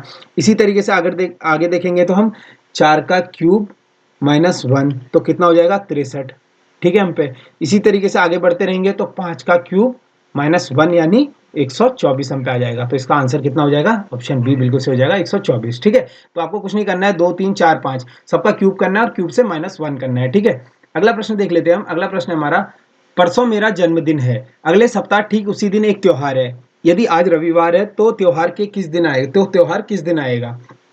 तो इसे सीधा सीधा हम डायग्राम बना, सॉरी इसे हम बनाकर देख लेंगे, ठीक है। यहाँ पर तो परसों मेरा जन्मदिन है यानी आज, ठीक है, इसके बाद कल आएगा, फिर परसों आएगा, ठीक है, परसों इसका जन्मदिन है, ठीक है, तो जन्मदिन यहाँ पर हो जाएगा, ठीक है। अगले सप्ताह ठीक उसी दिन एक त्योहार है, यानी यहीं की बात हो रही है, अगले सप्ताह जन्मदिन के दिन क्या है, त्योहार है, ठीक है, तो यहाँ से 7 इसमें ऐड कर देंगे, ठीक है। यदि आज रविवार है, यानी आज रविवार है, पूछ रहा है रविवार है, ठीक है, अगर आज रविवार है तो त्योहार किस दिन आएगा, यानी आज रविवार है तो कल क्या हो जाएगा, सोमवार, ठीक है, सोमवार, और परसों क्या हो जाएगा, मंगलवार, ठीक है। अब ये क्या कह रहा है कि यदि ठीक उसी दिन अगले सप्ताह त्योहार है, यानी ठीक इसी दिन, अब क्या है, 7 दिन बाद क्या आएगा, मंगलवार ही तो आएगा ना, जो हफ्ता होता है 7 दिन बाद रिपीट होता है, तो इसका ऑप्शन ए बिल्कुल से हो जाएगा मंगलवार, ठीक है। ये कैसे पता लगा, आज रविवार था, कल सोमवार हो जाएगा और परसों क्या हो जाएगा, मंगलवार। अब 7 दिन बाद उसी दिन त्योहार है, तो त्योहार के दिन कौन सा दिन आएगा पूछ रहा है, ठीक है। अगर मंगलवार को त्योहार है तो 7 दिन बाद क्या हो जाएगा, एक हफ्ते बाद मंगलवारी हो जाएगा, ठीक है। तो ऑप्शन ए बिल्कुल सही हो जाएगा। अगला प्रश्न देख लेते हैं। अगला प्रश्न हमारा यहाँ पर हमें कोडिंग डिकोडिंग का है। AGMBHNCIO, ठीक है। तो ये किस तरीके से हो रहा है यहाँ पे आपको देखना है, यानी ABC, अब यहाँ पे क्या आएगा, D आएगा, ठीक है। यहाँ से D चलेगा, ये क्या है, GHI, और यहाँ पे क्या आ जाएगा, J आ जाएगा, ठीक है। अब हमें देखना है डीजे कौन से ऑप्शन में है, ठीक है। इसमें तो नहीं है, इसमें भी नहीं है, इसमें भी नहीं है, तो ऑप्शन सी बिल्कुल सही हो जाएगा, ठीक है। इसका अगर इसको हम कंप्लीट करेंगे तो MNO और P, ठीक है, यहाँ पे आ जाएगा P, यानी इसका आंसर हो जाएगा DJP, ठीक है। ऑप्शन सी बिल्कुल सही हो जाएगा। अगला प्रश्न देख लेते हैं, क्वेश्चन नंबर 32। नागिन झील किस राज्य में स्थित है? तो हमें बताना है नागिन झील कहाँ पर है, ठीक है। तो नागिन झील हम सभी को पता है जम्मू कश्मीर में, ऑप्शन ए बिल्कुल सही हो जाएगा। अगर अन्य झीलों की बात करें हम, तो सांबर झील आपने पढ़ी होगी, काफी बार एग्जाम में पूछी गई है, सांबर झील कहाँ पर है, ठीक है, ठीक है। इसी तरीके से आपने देखा होगा राम समद झील कहाँ पर है, ठीक है, राम समद झील कहाँ पर है, ये दोनों झील हो जाएंगे राजस्थान में, ठीक है, राजस्थान में, ठीक है। और कौन सी लोटक झील हमने देखी है, लोटक झील कहाँ पर है, लोटक झील हो जाएगी मणिपुर में, मणिपुर में, ठीक है। इसी तरीके से हमने लोनार झील देखी है, लोनार झील कहाँ है, महाराष्ट्र में, ठीक है, महाराष्ट्र में हो जाएगी। इसी तरीके से हमने कौन सी देखी है, कोलेरू झील देखी है, कोलेरू झील कहाँ पर हो जाएगी, आंध्र प्रदेश में, ठीक है, आंध्र प्रदेश में, ठीक है। कोलेरू झील कहाँ पर हो जाएगी, आंध्र प्रदेश में। ये काफी इंपॉर्टेंट है, काफी बार एग्जाम में पूछी गई है, ठीक है, आंध्र प्रदेश में। अगला प्रश्न देख लेते हैं। चार लड़के ABCD पर हैं, ठीक है। ए बी की अपेक्षा ऊंचाई पर है, बी ए सी के मध्य है, यदि डी ए से अधिक ऊंचाई पर है तो नीचे से तीसरे स्थान पर कौन है? तो सबसे पहले हम इसको फिर से एक बार डायग्राम बनाकर देख लेंगे। तो यहाँ पर क्या कह रहा है, ABCD CD पर खड़े, ए बी की अपेक्षा ऊंचाई पर है, ठीक है। तो यहाँ पर सीधा सीधा हम बना देंगे, ए जो है बी की अपेक्षा ऊंचाई पर है, तो यानी जो बी की अपेक्षा ए ऊंचाई पर है, ठीक है। बी जो है ए और सी के मध्य है, यानी बी जो है ए और सी के मध्य, यानी सी नीचे आ जाएगा, ठीक है। यदि डी ए से भी अधिक ऊंचाई पर है, यानी डी जो है ए से भी अधिक ऊंचाई पर है, तो यानी यहाँ पर डी आ जाएगा, ठीक है। डी ए से भी अधिक ऊंचाई पर है, तो नीचे से तीसरे स्थान पर कौन है, यानी नीचे से तीसरे स्थान पर कौन है, यहाँ पर बात हो रही है। तो इसका ऑप्शन 1, 2, 3, ठीक है। तो नीचे से तीसरे स्थान पर कौन है, सी हो जाएगा, ठीक है। ऑप्शन ए बिल्कुल सही हो जाएगा इसका, सी, ठीक है। अगला प्रश्न देख लेते हैं हम। अगला प्रश्न देख लेते हैं, न्यूनतम बतखों की संख्या क्या है जो निम्न समूह में तैर सकती हैं, ठीक है। कि दो बतख एक बतख से आगे है, दो बतख एक बतख के पीछे है, तो दो बतखों के बीच में एक बतख है। तो सबसे पहले आपको कंफ्यूज नहीं होना है यहाँ पर, ठीक है। तो तीन बतख यहाँ पर हो रहा है, ठीक है। तो एक बतख, दो बतख और तीन बतख। अब इसको हम ड्रॉ करके देख लेंगे, ठीक है। यहाँ पर आपको क्या करना है, सिंपली कुछ नहीं करना है, दो बतख एक बतख के आगे है, यानी दो बतख, ठीक है, एक दो, ठीक है। दो बतख एक बतख के आगे मतलब यहाँ पर एक और दो, ठीक है। इस बतख के आगे दो बतख है, ठीक है। अब क्या कह रहा है अगला, दो बतख एक बतख के पीछे हैं, यानी दो बतख जो है एक और दो, ठीक है, एक बतख के पीछे हो जाएंगे, ठीक है। अब क्या कह रहा है, आगे पढ़ना है आपको, पीछे है, दो बतखों के बीच में एक बतख है, यानी एक इसके बीच में है, एक इसके बीच में है, ठीक है। तो दो बतखों के बीच में एक बतख है, तो टोटल कितनी बतख है हमें बताना है। तो ऑप्शन डी हमारे पास बिल्कुल से हो जाएगा, तीन बतख, ठीक है। तो क्वेश्चन को बिल्कुल ध्यान से पढ़ना है, कुछ नहीं है इसमें, सिंपल क्वेश्चन है, थोड़ा क्वेश्चन आपको अटपटा लगा होगा। यहाँ पर सीधा सीधा कह रहा है कि दो बतख, ठीक है, दो बतख एक बतख के आगे है, तो आपको सीधा सीधा एक बतख बना लेनी है, ठीक है। दो बतख एक बतख के आगे है, यानी एक और दो इस बतख के आगे हो जाएंगी, ठीक है। फिर कह रहा है दो बतख एक बतख के पीछे है, यानी इसके पीछे भी एक और दो इसके पीछे हो जाएंगी, ठीक है। फिर कह रहा है दो बतख एक बतख के बीच में है, ठीक है। तो दो बतख क्या है, एक बतख के बीच में है, मतलब यहाँ पर इसके बीच में एक बतख है, तो टोटल कितनी बतख है हमें बताना है, तो तीन बतख है, ठीक है। अगला प्रश्न देख लेते हैं, क्वेश्चन नंबर 35। निम्नलिखित में से सही सुमेलित कीजिए। तो हमें सही सुमेलित करना है। तो अल्मोड़ा थाना कब बना था हमें बताना है। तो अल्मोड़ा थाना जो बना था, इसका ऑप्शन सी बिल्कुल सही हो जाएगा। क्वेश्चन नंबर 35 का, अल्मोड़ा थाना बना था हमारा 1869 में, ठीक है, 1869 में। इसी तरीके से रानीखेत की स्थापना बोलेंगे, तो रानीखेत की स्थापना कब हुई थी, 1869 में, ठीक है। सॉरी, यहाँ पर अल्मोड़ा थाना आ जाएगा। तो अल्मोड़ा थाना की जो स्थापना हुई थी वो हुई थी 1837 में, ये बिल्कुल सही है, ठीक है। अल्मोड़ा थाना 1837 में हुआ था। रानीखेत की स्थापना 1869 में हमने देखी थी। बात करें नैनीताल थाना की स्थापना की, तो नैनीताल थाना जो बना था 1843 में, ठीक है, नैनीताल थाना बना था 1843 में। इसी तरीके से और हम क्या देख चुके हैं, अल्मोड़ा जेल, ठीक है, अल्मोड़ा जेल भी काफ़ी बार पूछा जा चुका है। अल्मोड़ा जेल कब बनी थी, तो अल्मोड़ा जेल बनी थी 1816 में, ठीक है। और इसी तरीके से पौड़ी जेल कभी आ जाए, पौड़ी जेल कब बनी थी, तो पौड़ी जेल बनी थी 1821 में, ठीक है। ये दोनों ही अगर किसके कार्यकाल में बनी थी बोलेंगे तो ये हो जाएगी ट्रेल के कार्यकाल में, ठीक है। जो ट्रेल थे जिस समय गवर्नर थे उस समय ये जेल बनी थी। अगला प्रश्न देख लेते हैं हम, गिडियार बुग्याल निम्न में से किस जनपद में अवस्थित है, ठीक है। तो गिडियार बुग्याल हमें बताना है, तो ये तो बेसिक सा प्रश्न है, काफी बार एग्जाम में पूछा गया है। इसका हो जाएगा ऑप्शन बी बिल्कुल सही, उत्तरकाशी, ठीक है। अगर हम बात करें ऑप्शन ए की, तो चमोली में हम देख चुके हैं बेदनी बुग्याल, ठीक है, बेदनी बुग्याल चमोली में है, ठीक है। कल मैंने आपको कराया था राज्य का सबसे बड़ा बुग्याल के बेदनी बुग्याल, ठीक है, घस्तौली चमोली में है, ठीक है। और कौन सा बुग्याल है चमोली में, लक्ष्मीवन, लक्ष्मीवन इसमें हो जाएगा, ठीक है। और कौन सा है चमोली में, चित्रकांठा बुग्याल, ठीक है, चित्रकांठा बुग्याल। ये सभी बुग्याल कहाँ हो जाएंगे, चमोली में। बागेश्वर की, बागेश्वर में आपको करा चुका हूँ पिंडारी, ठीक है, पिंडारी बुग्याल हो जाएगा। पिंडारी ग्लेशियर भी वहीं पर है और पिंडारी बुग्याल भी, कफनी यहीं पे हो जाएगा, ठीक है। और कौन सा है, रहाली बुग्याल यहीं पर है, ठीक है। काफ़ी बार रहाली एग्जाम में पूछा गया है, ठीक है, इसको इंपॉर्टेंट मार्क करके चलिएगा। और छिपला को, ठीक है, छिपला कोट, ये कहाँ पर है, सभी बागेश्वर में, ठीक है। रुद्रप्रयाग की बात करें तो रुद्रप्रयाग में कौन सा बुग्याल देखा था हमने, चोपता, ठीक है। और कौन सा, ब्रह्मी बुग्याल, ठीक है। ये कहाँ पर हो जाएंगे हमारे, रुद्रप्रयाग में। अगला प्रश्न देख लेते हैं।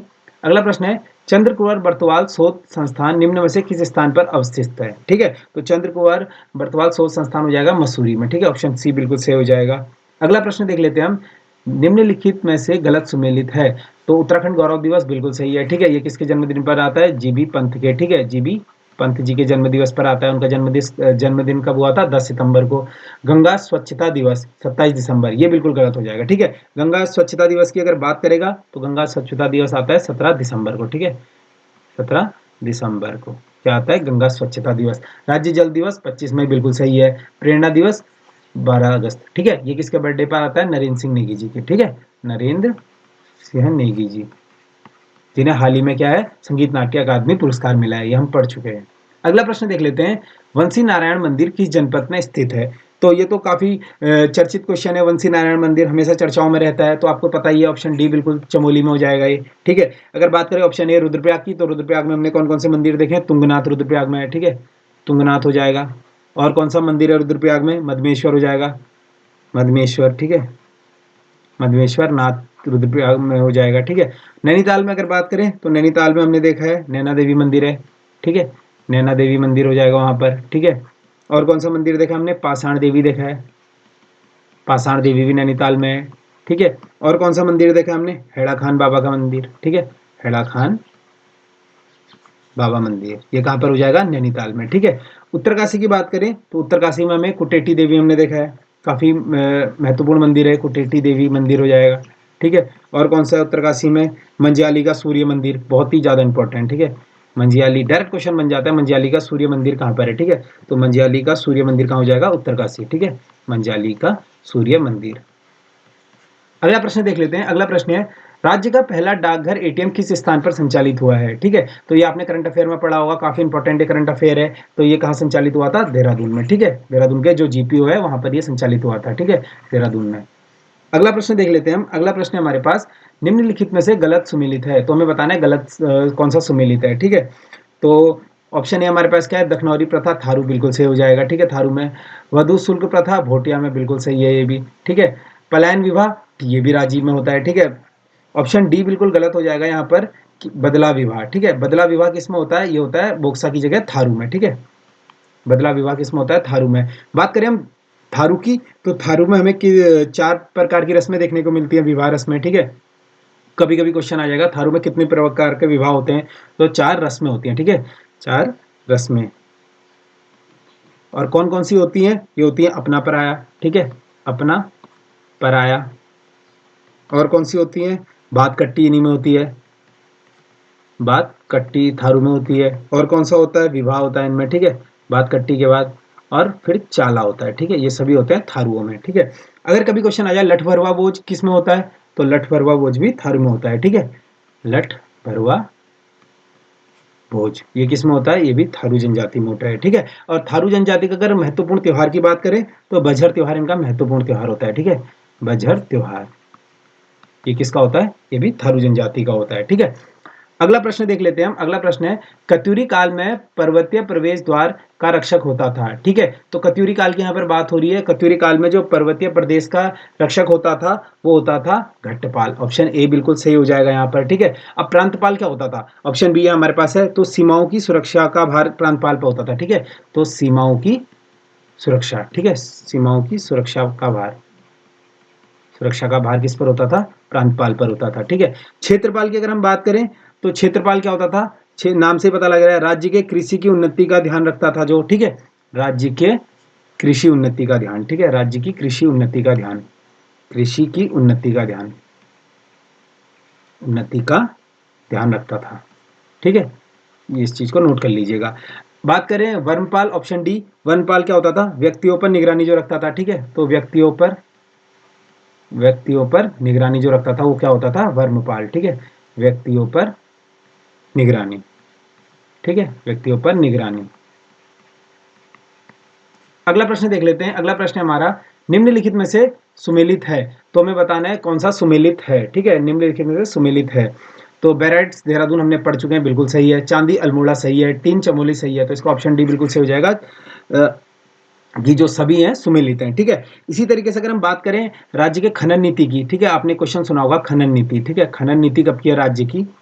तो खनन नीति हो जाएगी राज्य की 4 अप्रैल 2001 में, ठीक है। तो राज्य की खनन नीति, सीधा सीधा क्वेश्चन बनाता है एक बार कि राज्य की खनन नीति कब की है, तो आपको डेट के साथ याद करना है 4 अप्रैल 2001 की, ठीक है। अगर कभी पूछे संगमरमर का पर्याप्त भंडार कहाँ पर है, तो ये हो जाएगा मसूरी में, ठीक है। संगमरमर, ठीक है, इस चीज को नोट कर लीजिएगा, संगमरमर, ठीक है, ये कहाँ हो जाएगा? मसूरी में, इसका पर्याप्त भंडार है, ठीक है। इसी तरीके से कभी आता है मंदराम और बाराकोट, मंदराम और बाराकोट, ये किस चीज के खनिज के लिए प्रम वो है, ठीक है। ये हो जाएगा चूना पत्थर, अच्छे किस्म का चूना पत्थर, ठीक है। अच्छे किस्म का चूना पत्थर, अच्छे किस्म का चूना पत्थर, ये कहाँ होता है? मंदराम और बारकोट में, ठीक है। ठीक है, इस चीज को नोट कर लीजिएगा। अगला प्रश्न देख लेते हैं, निम्न में से किस जनपद में सर्वाधिक कृषि योग्य भूमि है? तो हमें बताना है किस जनपद में सर्वाधिक कृषि योग्य भूमि है। तो ये तो बेसिक सा प्रश्न है, ऑप्शन ए इसका सही हो जाएगा, उधम सिंह नगर, ठीक है। सबसे ज्यादा जो हमारी कृषि योग्य भूमि है वो उधम सिंह नगर में ही है। और ये कभी कभी प्रश्न बन जाता है कि सबसे ज्यादा वन कहाँ पर, सबसे कम वन कहाँ पर है, ठीक है। सबसे कम वन कहाँ पर है, वो भी उधम सिंह नगर में है, ठीक है। सबसे कम वन, ठीक है, ये भी कहाँ है? उधम सिंह नगर में है। क्योंकि जहां पर अब कृषि योग्य भूमि है, सारी भूमि जो है कहीं सबसे ज्यादा इंडस्ट्रीज हमने देखी है कहाँ पर है? उधम सिंह नगर में ही है हमारे, कहीं ना कहीं, ठीक है। उसी प्रकार से ज्यादा कृषि भूमि भी वहीं पर है, तो अपने आप ही नेचुरली क्या होगा? वहां पे वन कम होगा, ठीक है। तो ये सिंपली बेसिक सा लॉजिक लगाकर आपको कर देना है। अगला प्रश्न है हमारे पास, राज्य में सर्वप्रथम केसर की खेती किस जनपद में शुरू की गई? तो काफी महत्वपूर्ण प्रश्न ये भी है, ठीक है। तो जो केसर की खेती सबसे पहले की गई थी, ऑप्शन बी अल्मोड़ा में की गई थी, ठीक है।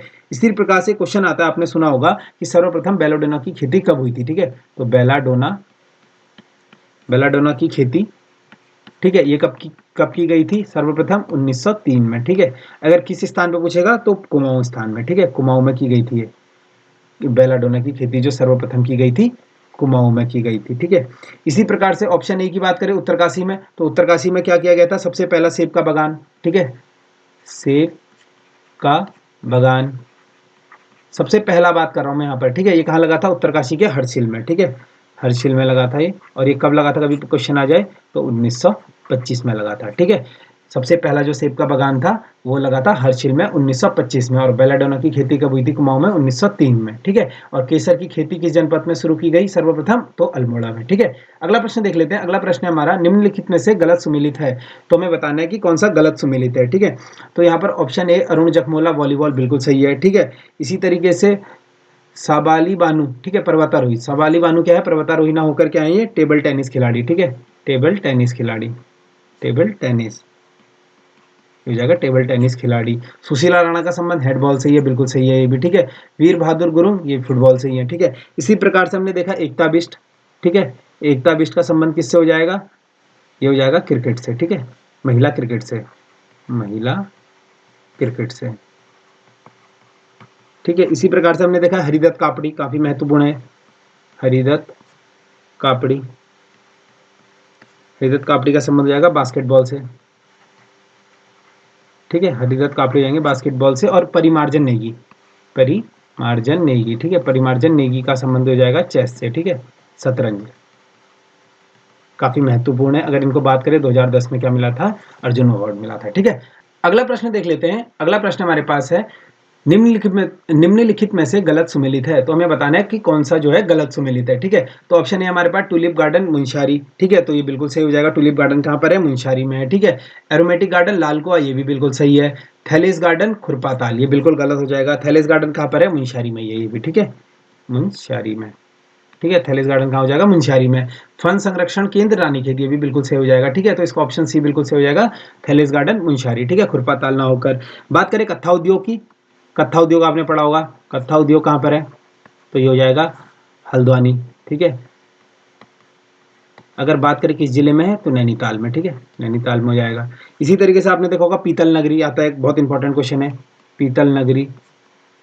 देखिए पीतल नगरी सभी को पता है अल्मोड़ा है, लेकिन एक पर्टिकुलर स्थान का नाम आता है, इसमें आता है मरचुला, ठीक है, मरचुला अल्मोड़ा, ठीक है, मरचुला अल्मोड़ा, ये क्या है, पीतल नगरी, ठीक है। इसी तरीके से हमने देखा है सिल्क पार्क कहाँ पर है, सिल्क पार्क काफी बार एग्जाम में पूछा गया है, सिल्क पार्क कहाँ पर है, तो ये हो जाएगा देहरादून में, ठीक है।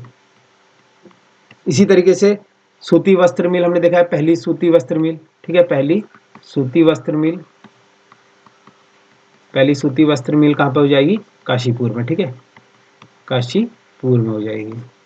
बढ़ते हैं अगले प्रश्न की ओर। अगला प्रश्न है हमारा, दूर का आकाश प्रसिद्ध नाटक किसका है। तो दूर का आकाश प्रसिद्ध नाटक जो है वो है गोविंद चातक जी का, ठीक है। अगर बात करें ऑप्शन बी मनोहर श्याम जोशी जी, तो इसको हम काफी बार पढ़ चुके हैं। इनकी कौन सी रचना देखने को मिलती है, कुरु कुरु स्वाहा, ठीक है, कुरु कुरु स्वाहा, ये किसकी है, मनोहर श्याम जोशी जी की, ठीक है। और कौन सी है इनकी, क्याप, हमने देखा है क्याप भी नहीं किया, इसके लिए इन्हें क्या मिल चुका है, साहित्य अकादमी, ठीक है, साहित्य अकादमी क्याप के लिए मिल चुका है इन्हें। इसी तरीके से सिल्वर वेडिंग भी नहीं की है, ठीक है, सिल्वर वेडिंग, सिल्वर वेडिंग भी किसकी है, मनोहर श्याम जोशी जी की है, ठीक है। ऑप्शन डी राजेश धस्माना, काफी महत्वपूर्ण है। राजेश धस्माना जी की आपने रचनाएं सुनी हो तो जय भारत जय उत्तराखंड, जय भारत जय उत्तराखंड, ठीक है, ये किसकी है, राजेश धस्माना जी की है। और कौन सी है इनकी, भड़ भंडारी माधोसिंह, ठीक है, भड़ भंडारी माधोसिंह, ये किसकी है, राजेश धस्माना जी की, ठीक है। दोनों ही बहुत ही महत्वपूर्ण है, इस चीज को नोट कर लीजिएगा। अगला देख लेते हैं, गिरिराज चक्र चूड़ामणि उपाधि किस पंवार शासक धारण कर, गिरिराज चूड़ामणि उपाधि किस वंश के शासक धारण करते थे। तो गिरिराज चूड़ामणि जो है हमें बतानी है उपाधि किस वंश के शासक धारण करते थे, तो इसका ऑप्शन बी बिल्कुल से हो जाएगा, कतूरी वंश की, ठीक है। बात करें कतूरी वंश के संस्थापक की, तो इसका संस्थापक कौन होता है, बसंत देव, ठीक है, बसंत देव हो जाएगा, ठीक है। बसंत देव के बाद कौन सा वंश आता है, बसंत देव के बाद आता है हमारा खरपर देव, हमने पढ़ा है, खरपर देववंश, ठीक है। इसके बाद क्या आता है हमारा, निम्बर देववंश आता है, ठीक है, निम्बर वंश आ जाएगा। इसके बाद क्या आता है, इष्टगण देव, इष्टगण देव, ठीक है, इष्टगण देव आ जाएगा। इसके बाद क्या आता है, ललित सूरदेव, ललित सूरदेव, ठीक है। और ललित सूरदेव के बाद कौन आता है अंत में, भूदेव, ठीक है, भूदेव, ठीक है। तो अब बात करें कतूरी वंश की संस्थापक की, तो बसंत देव इसका संस्थापक हो जाता है। अगर बात करें समस्त उत्तराखंड को, सॉरी समस्त प्रदेश को एक सूत्र में बांधने का कार्य किसने करा था, वो इष्टगण देव ने करा था, ठीक है, ये हम पढ़ चुके हैं। और ललित सूरदेव सबसे प्रतापी राजा हो जाएगा, ठीक है, सबसे प्रतापी राजा अगर कभी आ जाए ललित सूरदेव, और समस्त प्रदेश को एक सूत्र में बांधने का कार्य किसने करा था, इष्टगण देव ने, ठीक है। अगला प्रश्न देख लेते हैं, मराठा सचिवालय क्या कहलाता था। तो हमें बताना है मराठा सचिवालय क्या कहलाता था, ठीक है। तो इसका ऑप्शन डी बिल्कुल से हो जाएगा, फाद, ठीक है। अगर मराठा साम्राज्य की बात करें तो मराठा साम्राज्य में पेशवा पद हमने देखा था, ठीक है। तो पेशवा पद क्या होता था, राज्य का प्रशासक, ठीक है, राज्य का प्रशासक क्या होता था, पेशवा।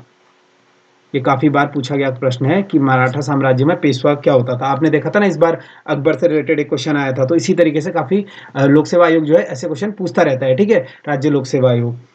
एक और पद होता था इसमें चिटनीस, ठीक है, चिटनीस हमने देखा था। तो चिटनीस क्या होता था इनमें, राजकीय पत्र अधिकारी, ठीक है, राजकीय पत्र अधिकारी, ये क्या होता था, चिटनीस पत्र अधिकारी, ठीक है। इसी प्रकार से इसमें क्या होता है, सुमंत हमने देखा था, ठीक है। सुमंत होता था विदेश मंत्री, ठीक है, ये हो जाएगा विदेश मंत्री। सुमंत क्या होता था? विदेश मंत्री, विदेश मंत्री। इसी प्रकार से एक और देखा था हमने, पंडित राव। पंडित राव ये क्या होता था? मराठा उसमें ये धार्मिक अधिकारी होता था, ठीक है, ये तो नाम से ही पता लग रहा है आपको, धार्मिक अधिकारी, ठीक है। तो ये कुछ मराठा जो साम्राज्य उनके पद थे, पेशवा, चिटनीस, सुमंत और पंडित राव ने देख लिए। और मराठा सचिवालय को क्या कहा जाता था? फाद कहा जाता था, ठीक है। अगला प्रश्न देख लेते हैं, क्रे क्या है? तो क्रे क्या है आपको पता है, क्रे एक सुपर कंप्यूटर है, ठीक है। इसका ऑप्शन डी बिल्कुल सही हो जाएगा। अगला प्रश्न हमारे पास कंप्यूटर का है, वेबसाइट के मेन पेज को क्या कहा जाता है? तो वेबसाइट का जो मेन पेज होता है हमें पता है वो क्या होता है? होम पेज होता है, ठीक है। ऑप्शन ए बिल्कुल सही हो जाएगा, होम पेज, ठीक है। अगला प्रश्न देख लेते हैं, MICR का पूर्ण रूप क्या है? तो माइकर का पूर्ण रूप क्या है? मैग्नेटिक इंक कैरेक्टर रिकग्नाइजेशन, ठीक है। तो अगर कभी पूछा जाए तो माइकर का इस्तेमाल कहाँ होता है? तो ये होता है बैंक में, ठीक है, बैंक में, बैंक में इस्तेमाल होता है इसका, ठीक है। अगर आपने कभी ध्यान दिया हो तो आपके जो चेक होते हैं या ड्राफ्ट होते हैं उन पर, ये मान लीजिए आपका ड्राफ्ट है, यहाँ पर एक नंबर लिखा होता है, कोड नंबर, ठीक है। कभी अगर आप दोबारा अगर चेक या ड्राफ्ट देखेंगे तो वहां पर एक नंबर लिखा होता है, वो नंबर जो होता है माइकर से लिखा जाता है, ठीक है। तो उसे क्या बोलते हैं? मैग्नेटिक इंक कैरेक्टर रिकग्नाइजेशन, ठीक है। इसी तरीके से अगर हम बात करें यूएसबी की, तो यूएसबी का फुल फॉर्म अगर आपको नहीं पता है तो ये लिख लीजिएगा इसको, यूएसबी का होता है यूनिवर्सल, यूनिवर्सल सीरियल बस, ठीक है, यूनिवर्सल सीरियल बस, ये होता है यूएसबी का फुल फॉर्म, ठीक है। अगला प्रश्न देख लेते हैं हम। अगला प्रश्न है, बड़े से छोटे क्रम में व्यवस्थित करें, ठीक है। तो बड़े से छोटे क्रम में व्यवस्थित करना है, तो सबसे बड़ा क्या होता है हमारे पास? हमने देखा है टीबी आता है, ठीक है, इसमें ऑप्शन के हिसाब से, ठीक है, टेराबाइट हो जाएगा। उसके बाद क्या आएगा? जीबी आएगा, गीगाबाइट, ठीक है। तो उसके बाद, इसके बाद क्या आएगा हमारे पास? एमबी आएगा, ठीक है। इसके बाद क्या आएगा? केबी, ठीक है। तो ये कौन सा ऑप्शन में? ऑप्शन डी बिल्कुल से हो जाएगा इसका। टेराबाइट होता है सबसे बड़ा, फिर उससे छोटा होता है गीगाबाइट, उससे मेगाबाइट और किलोबाइट, ठीक है। तो इस प्रकार से ये होते हैं जो हमारी मेमोरी होती है कंप्यूटर में, जो भंडारण क्षमता होती है, इस प्रकार से होती है, ठीक है। अगला प्रश्न देख लेते हैं हम। अगला प्रश्न हमारा, भारतीय संविधान के किस अनुच्छेद में अल्पसंख्यकों के हितों के संरक्षण की व्यवस्था है? ठीक है, तो भारतीय संविधान के किस अनुच्छेद में जो अल्पसंख्यक हैं उनके जो हितें हैं उनके संरक्षण कौन से उसमें व्यवस्था की गई है? ये की गई है ऑप्शन डी अनुच्छेद 29 में, ठीक है। ऑप्शन ए की बात करें, अनुच्छेद 32 हमने देखा इसमें रिट होती है, ठीक है, 5 प्रकार की रिटें आती है इसमें, 5 प्रकार की, ठीक है, 5 प्रकार की रिटें हो जाएंगी, ठीक है। यह होता है अनुच्छेद 32 के तहत। अगर बात करें ऑप्शन सी की, ऑप्शन सी क्या है? अनुच्छेद 19 हम पे है, ठीक है। तो अनुच्छेद 19 में हमने देखा है 6 प्रकार की स्वतंत्रताएं होती हैं, ठीक है, स्वतंत्रता का अधिकार होता है इसमें, स्वतंत्रता का अधिकार, ठीक है। अगर कभी क्वेश्चन आ जाता है डायरेक्ट हमारे पास कितनी अनुच्छेद 19 में कितनी प्रकार की स्वतंत्रताएं हैं, तो हमारे पास कितनी है? 6 प्रकार की, ठीक है। जो संपत्ति का अधिकार है उसको हटा दिया गया था, ठीक है। बढ़ते हैं अगले प्रश्न की ओर। अच्छा, एक और बात, जो 32वां संविधान, जो 32वां अनुच्छेद है, तो उसे कभी कभी क्वेश्चन आ जाता है कि भीमराव अंबेडकर जी ने संविधान की आत्मा किसे कहा था, ठीक है। तो ये किसे कहा था? अनुच्छेद 32 को, ठीक है। तो यहाँ पर लिख लीजिएगा BR अम्बेडकर जी द्वारा, अंबेडकर जी द्वारा इसे संविधान की आत्मा कहा गया, ठीक है, संविधान की आत्मा, ठीक है। किसे कहा गया? अनुच्छेद 32 को कहा गया, ठीक है, किसके द्वारा? भीमराव अंबेडकर जी के द्वारा। अगला प्रश्न देख लेते हैं, क्वेश्चन नंबर 56 हम पे है कि कैबिनेट मिशन योजना का संबंध में कौन सा सही नहीं है? तो हमें बताना है कैबिनेट मिशन योजना के संबंध में कौन सा सही नहीं है। तो इसका क्या हो जाएगा? ऑप्शन सी बिल्कुल सही हो जाएगा हमारे पास, पाकिस्तान की स्वीकृति, ठीक है। तो कैबिनेट मिशन अगर आप पढ़ चुके होंगे तो कैबिनेट मिशन में एक बार आपको रिवाइज करा देता हूं जल्दी से, ठीक है। तो कैबिनेट मिशन जो होता है 15 फरवरी को तैयार होता है ब्रिटिश पीएम की घोषणा पर, ठीक है, 15 फरवरी 1946 को ये बनता है। ब्रिटिश पीएम जो होते हैं वो घोषणा करते हैं, ठीक है, यानी ब्रिटिश पीएम, यहाँ पे लिख देता हूं मैं, ब्रिटिश पीएम की घोषणा पर, ठीक है, घोषणा पर, ठीक है, ये बना, ठीक है। कौन बना? कैबिनेट मिशन बना, ठीक है। अगर बात करें इसकी भारत कब आया, तो ये भारत पहुंचा है 24 मार्च 1946 को, ठीक है, ये भारत पहुंचता है 24 मार्च 1946 को ये दिल्ली पहुंचता है, ठीक है, यानी भारत पहुंचता है। अगर बात करें इसके सदस्यों की, तो सदस्य कितने थे इसमें? 3 सदस्य हो जाएंगे इसके, ठीक है, 3 सदस्य हो जाएंगे। कौन कौन थे? काफी महत्वपूर्ण है, काफी बार पूछा गया है कि इनमें से कौन सा सदस्य नहीं था। 3 सदस्य आपको दे देगा, 1 सदस्य आपको एलिमिनेट करना होगा। ठीक है, तो सदस्य इसके इंपॉर्टेंट है। तो इसका पहले सदस्य थे इसके स्टेफोर्ड क्रिप्स हो जाएंगे इसके सदस्य। ठीक है, एक तो ये हो जाएंगे स्टेफोर्ड क्रिप्स। दूसरे कौन से थे इनके? Pethick Lawrence. ठीक है, पैथिक लॉरेंस हो जाएंगे। और कौन से थे इनके? एवी अलेक्जेंडर। ठीक है, एवी अलेक्जेंडर, एवी अलेक्जेंडर। ठीक है, ये क्या हो जाएंगे? इसके 3 सदस्य। अगर बात करें इसके अध्यक्षता की तो पैथिक लॉरेंस जो थे इसके अध्यक्ष थे। ठीक है, ये हो जाएंगे इसके अध्यक्ष। ठीक है, काफी महत्वपूर्ण ये प्रश्न है, इस चीज को आप नोट करके लिख लीजिएगा। अगला प्रश्न है हमारा 1792 में गोरखा सेनापति और किस गढ़वाली राजा के मध्य श्रीनगर की संधि हुई? तो 1792 हमने देखा है, 1792 का काल जो होता है वो किसका होता है? प्रद्युमन शाह जी का होता है। ठीक है, प्रद्युमन शाह और गोरखाओं के बीच क्या होती है? यहाँ पर संधि होती है। ठीक है, अगर बात करें प्रद्युमन शाह की मृत्यु कब होती है, तो काफी बार पूछा गया प्रश्न है। 14 मई 1804 को इनकी मृत्यु होती है। कहाँ पर होती है इनकी? खुड़बुड़ा में। ठीक है, खुड़बुड़ा मोहल्ला देहरादून में, खुड़बुड़ा देहरादून। ठीक है, इनकी क्या होती है? मृत्यु होती है। बात करेंगे इनकी मृत्यु कैसे होती है, तो गोरखाओं के विरुद्ध युद्ध में। ठीक है, तो इनका क्या युद्ध होता है? इनका युद्ध होता है गोरखाओं से। ठीक है, गोरखा से इनका युद्ध होता है और यहाँ पे ये क्या होते हैं? प्रद्युमन शाह जी वीर गति को प्राप्त हो जाते हैं। ठीक है, अगर बात करें प्रद्युमन शाह की, तो एक प्रश्न हमने काफी बार पूछा गया है एग्जाम में, मैं देख रहा था 2 एग्जाम में पूछा था कि कुमाऊं की गद्दी पर ये कब बैठते हैं। ठीक है, तो कुमाऊं की गद्दी पर इनके पिता इन्हें ललित शाह जी जो होते हैं वो कब बैठाते हैं? 1779 से लेकर 1786 तक। ठीक है, कुमाऊं की गद्दी पर बैठते हैं। ठीक है, ऑप्शन बी यहाँ पर हमारे पास है पराक्रम शाह। तो पराक्रम शाह को क्या बोला जाता है? चरित्रहीन राजकुमार। ठीक है, चरित्रहीन राजकुमार। ठीक है, कभी भी आ जाए चरित्रहीन राजकुमार किसे कहा गया है? तो कहा गया है पराक्रम शाह को। ठीक है, अगला प्रश्न देख लेते हैं। अष्टमहल दुर्ग किस जिले में स्थापित किया गया है? तो अष्टमहल दुर्ग जो किस जिले में स्थापित किया गया है, ये हो जाएगा ऑप्शन ए अल्मोड़ा में। ठीक है, अल्मोड़ा में हमने और कौन कौन से किले देखे हैं? खगमारा किला हमने देखा है, खगमारा किला अल्मोड़ा में हो जाएगा। ठीक है, और कौन सा देखा हमने? लाल मंडी का किला हमने देखा अल्मोड़ा में।